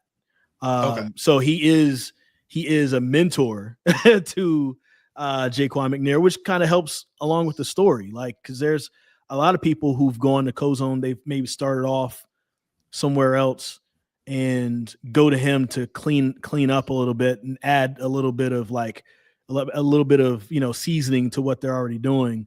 Charity King is like that, has that story. What's the guy I can't remember his name right now. But he trains there a lot. Isaiah from the Party group. I can't think of it. Cassidy. Isaiah Cassidy. Private Party. Private Party. He's there a lot because he lives in North Carolina. So many people. Charity King. And so this guy, he's starting to now get his just due. He was the guy that was kind of looked over. Then all of a sudden, the guy that was training the guys, and people wanted to be involved in it. And then DPW comes along and starts pushing him for the wrestler that, you know, he could really be. And now he's getting booked internationally. And, you know, he Blood and Guts that in Greensboro. He had an opening match with Griff Garrison that won't be televised. Amazing match, teacher versus student. And the Greensboro Coliseum is chanting Kozone, Kozone. How amazing is that? I don't know how many people were there, maybe 12,000 people. How amazing is that for an unsigned independent guy? Yeah. And you brought that up in commentary too. Yeah. And it's just, I forgot I did that. So thank you. Like, you know, that's one of those things that's really, really cool to see that happen for him. And they were also chanting Firestar, the name of his wrestling school and promotion. So, I am also a former Firestar heavyweight champion. I'll put that out there. But it's amazing to see him and what he's been able to do. And hats off to him. This is a great spot for him. These two guys telling a great story. And Darius Carter, real heel. There's heels that will make people boo. And then after the show, they're out to sign autographs. Darius will literally sit in his trunks until the last people have left to go change just so nobody can see him and not get involved because he's a real heel. He doesn't have merch. He's not going to have merch. He doesn't want to have merch. So, and he's great at what he does, man. And he's such a good guy. Don't tell him I said that though. I mean, we'll clip it and make sure it's out on the internet and everything else. The other thing I want to say is on commentary, you trying to get to Swole a couple times and you know, popping the crowd and popping me a little bit too. You pulled out the Hulk Hogan, Cedric Alexander line with that doesn't work for me, brother. On her about Cedric not getting involved in this match. And because for those that don't know, in the last one, Kozone and Cedric both had the opportunity, whoever won got to take on Darius at this show. Yeah. And the match ended in a time limit draw. So they were both given the opportunity to make it a triple threat. And Cedric said, no, I want a singles match. You can go first. I'll go second.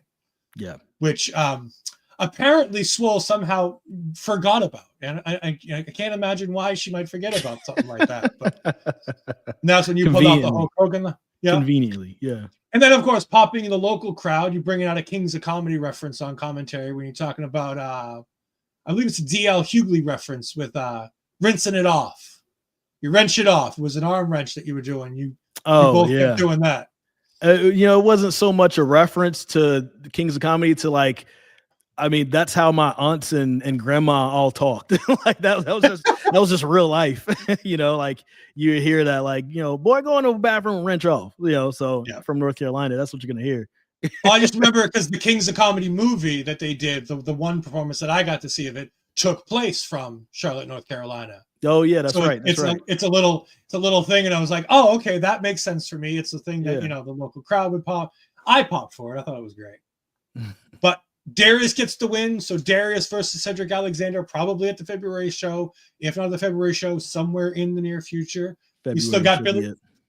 We got Billy Dixon still out there looking for a shot at Darius Carter, not necessarily for the championship, but just for retribution for everything that he's done to him. This February show is looking like it's going to be a big one. Very excited for that. Yeah, Top Shooters versus TME for the ASÉ Men's Tag Team title. Charity King will put her title on the line. It looks like it's going to be Darius Carter versus Cedric Alexander. And we're going to have our first mixed tag team match. Joseline Navarro and Isaiah Broner versus Suge and question mark. So it's really shaping up to be a good show. So it's going to be we're hoping a few things kind of work out too for the fans. Yeah. So why don't we go ahead and let you give an opportunity to promote not only yourself, but promote ASÉ Wrestling, where you can find you, them, everything that you've got going on. Just go ahead and take this time for you. I'll even give you the big screen. All right. Don't go to my Twitter account right now because it's been hacked and somebody is promoting some crypto, but typically that's what I'll push you, or Instagram at Chris Lee TV. That's how you find me. My last name is LEA. If you're so inclined to hear what I have to say about the Carolina Panthers, listen to Panthers Playbook. You can find that on YouTube, and it's one of the more watch/listen to Panthers podcasts out there. They mentioned at the top, I'm a documentary producer. I produced a couple documentaries. One is a pro wrestling documentary that's currently up for an Emmy. We'll find out on February 14th if I'll be an Emmy winner. It's called When Giants Walked Here. It is the history of pro wrestling through a venue in Raleigh, North Carolina called Dorton Arena. It was shown through PBS North Carolina last year, and then also PBS nationally. So if you go to the PBS app on your phone and you search When Giants Walked Here, you can watch that right now. It is the most watched independent acquisition that PBS had in 2024. Jim Cornette gave us some time on this podcast to talk about it, and so excited to possibly win an award for it and have that out there for fans to watch. Also, if you look up Ghosts in the Stadium, so another some Murrow award-winning documentary I did, Edward R. Murrow, for WRAL. It's about the racist past of football stadiums in North and South Carolina. Some things that will shock you in there. And outside of that, let's talk about ASÉ Wrestling. 2 years deep into it, ASÉWrestling.com, patreon.com/ASÉ Wrestling. If you get any of the tiers on Patreon, you instantly get any of our streams with all that, so you can watch us live.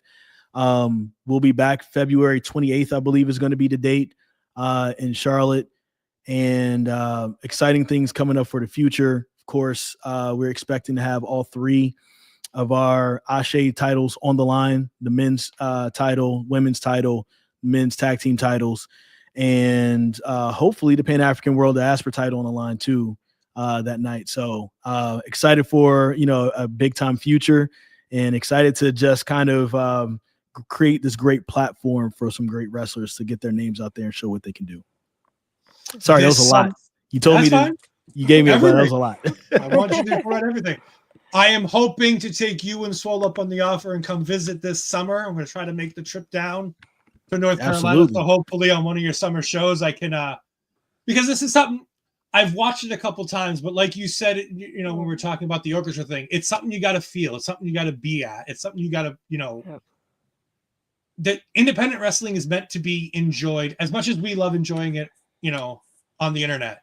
It's meant to be enjoyed in person. I have my local promotion that I love to go to. And I don't do a lot of traveling because fat man don't fly. But I'm going to make the drive down to North Carolina. There's some things that I can do and some people I get to visit with me and my girl. So I think we're going to make it a trip down there. So hopefully we can convince Asher to make the trip up from Florida. And we can go ahead and make it so we can all go out there and enjoy a great, fantastic night with ASÉ. Hey, if you're in Orlando, that's where my mom lives, so it's easy to get from Orlando to Charlotte. So I got family in Charlotte too, so and I've been to Asheville, so I've been a few times. So it's been a nice day. From the 407 to the 704. If I could move anywhere, it would be one of those places. It's so quiet and it has that like small town feel that I really enjoyed about it. I also went to Wilmington because of One Tree Hill, because one of my favorite shows. So being able to see everything in real life, I just love that. So Wilmington was one of my favorite places. But I went to Charlotte. I forget if my family's still in Charlotte or not, or if it's somewhere close by. But I know we traveled to Asheville. One of the last times that I went as well. So I've been there a few times. It feels like a second home at this point. Yeah, North Carolina is a good place. So a lot of talented people coming out of it, even in the wrestling world. So you probably wouldn't have expected that. You know, No Way Jose is from Durham. You know, originally from I think New Jersey. Of course, his parents from Dominican Republic. But you know, good dude, love him. A lot of great wrestlers come out of the area. So. Ashley, why don't you go ahead and tell the people where they can find you and what we've got coming up here on Taking Over next week? No, that's your job. I keep forgetting everything. I keep messing that up. I'm not doing that again. But you can find me. My Twitter boost guy is Astrid Pizarro, and my Instagram and Threads is Astrid Pizarro 20. If you're here, you're most likely on my YouTube channel. So if you haven't subscribed, please hit the subscribe button and the like button too. We love having Chris here, so it was wonderful that he messaged me when he did after the last show. So when we had the opportunity to be able to do this, because I know you said you work on Tuesdays very often. So when you said that you had the chance to do this and it worked out pretty well to be able to talk about the anniversary show, I said, why not? Let's do it. We love ASÉ, so we're going to keep watching ASÉ. So why not keep, making that connection and keep talking about ASÉ as much as we can. So I'm really grateful that you took the time today to be able to be here with us, because I know it's late in the evening for you too. All good. I mean, I usually do the 10 and 11 o'clock news. So I'm normally up. This is the time I'm normally walking through my door. So this is typical time for me. But yeah, anytime I'm not working, if you guys need me, I'm ready. So I'm used to broadcasting late at night. So absolutely. You can find me at all the places down here, but I'm going to talk about what we got coming up next. We had planned to do Reality of Wrestling next week. However, unfortunately, the show is not still up on YouTube, so we're going to make a bit of an audible. I have pre-recorded the Uprising event, Uprising 7, from the Dreamwave Uprising crew. So we're going to go back to LaSalle, and we're going to go ahead and do Uprising 7, which it features the Good as Gold women's Rumble, and also is going to have the WWE ID Women's Champion Laney Luck defending her title, and the brand new Uprising Dreamwave Women's Champion Becca is going to be taking on Shayna Baszler. So we're very excited for all that. We got that that show is going to be next week. It also involves Kylie Alexa taking on Brittany Brooks and a handful of other matches. So I'm very excited. That will be our show next week. And then depending on if Reality of Wrestling can get that show on YouTube, we will do that. Otherwise, we will be heading back to LaSalle again the week afterwards to do Dreamwave's Good as Gold for the men's, as we have their full show for Dreamwave. And we got some things in the works for next year. Astrid's been doing some big networking, so we're very excited for some things going on. It never ends. It just changes a little bit. Booker extraordinaire. Booker extraordinaire here for our local establishment. But we got something cooking in Texas, so we'll keep that on the back burner, and that'll be probably at least two, if not three shows that we're taking in late January and into February. So we're very excited for that. And of course, once ASÉ has their next show in February, we'll be back right here going ahead and covering it because we can't get enough ASÉ Wrestling. Of course, like Chris said, all the ASÉ stuff, especially their Patreon, you can also find them at ASÉWrestling.com, ASÉ Wrestling on Twitter, ASÉ Wrestling on YouTube, where you can find all of their past shows for free. I believe all of them are up there at this point now, right? I think Close to Midnight's about to come out if it hasn't already. If so, to see the shows in full, you said on YouTube. Yeah. To see the shows in full, either Patreon or Patreon is where they're at. We have like certain matches or whatever, and I think there may be like an event or two, but that were free because we did a free set during the summer. But everything that can be seen can be seen over at Patreon or ASÉWrestling.com. So, and by the way, the Patreon tiers are fantastic, so you can go ahead and do that. Or if you just want every show and just want to buy the shows and just show support, that way you can go to ASÉWrestling.com. That's how we did it this month. That's how we did it this show. We went to ASÉWrestling.com and we bought it. I was getting worried because there wasn't a link on the website for the longest time, and it was getting like it was under a week, and I'm like, do we need to message Chris or Darius or somebody to figure out when this link is going up? Because I want to make sure we get this show so we can do the show. It's always going to go up a little late for us. We really would love people to buy tickets, but if you can't buy a ticket, please get the stream. So, we don't, especially the local crowd. We don't want the local crowd just to be like, we'll stay home. It's better if you come in person. So. Independent wrestling is so incredible in person. If you've been to a WWE show, you've been to an AEW show, or you've been to a TNA show, you don't understand the massive difference that there is going to an independent show live. It's just a different vibe. It's a different feel. The crowd, the way the shows are booked, the feeling in the venue, and the accessibility. If you've ever been to a WWE show and go, oh man, I wish I could go get an autograph from this person or that person, go to an independent show because all of those talents are out there. They're selling their merchandise, except for Darius Carter, of course. They're selling their merchandise. You can go ahead and get an autograph. You can get an 8x10 and support the independent wrestlers.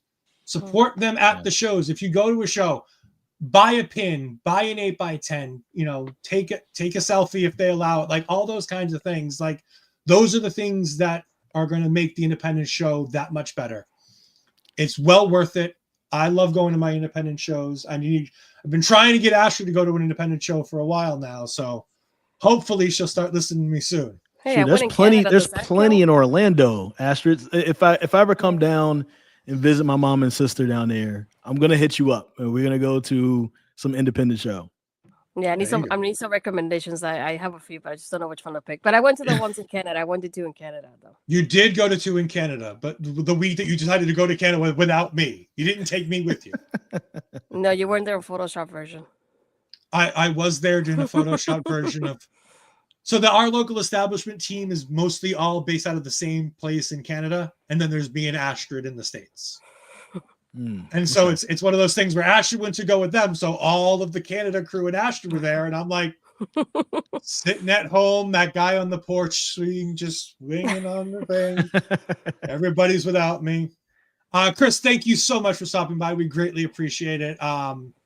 This has been a ball. Thank you for all the inside, just information about the promotion, about the branding, and about the show itself, because it's such a great. It's so much better to have people who are there, who understand what's going on, and can give you all the little pieces to make these shows even better. Absolutely. And thank you for having me on. ASÉ is Darius's company, but I feel like it's just as much as my baby as it is his. Again, this is something we, originally started talking about for fun, like 2017, 2018, started making real plans in 2019. And to see those plans start to, really come to fruition and what it's already turned into and the impact that it's had so far, it's been great to see. So I'm always going to be a champion for it. And so whatever I can do to help put out the word, I'll do that. And, I take it very seriously. So I'm not just rolling up bell time is 6 o'clock and I'm not rolling up at 5:45 about to call some matches. Like it's an all day thing. It's an all week thing. Leading up to the show. I mean, shoot, more than that, because Darius and I have to talk about some plans for February very soon. So, but it's a labor of love along with other things that we're doing. So individually. So thank you guys so much for covering it yourselves. You're helping to, put the word out there about it. We really appreciate you guys for listening and doing things like this to talk about our shows. Anytime, man. Anytime. Well, thank you all for joining us as well on the Twitter, on the YouTube, all that kind of fun stuff. Leave a comment, leave a like. We're getting close to our watch hours for the first level of monetization. We're at about 70 watch hours short. So if you can go ahead and leave a playlist on in the background, we greatly appreciate that, as we're trying to hit that first level of monetization to get super chats so you can make me say all kinds of weird things when you donate a super chat. So hopefully we can get there. Until the next time, we'll see you later. Goodbye, everybody. Wrong boat.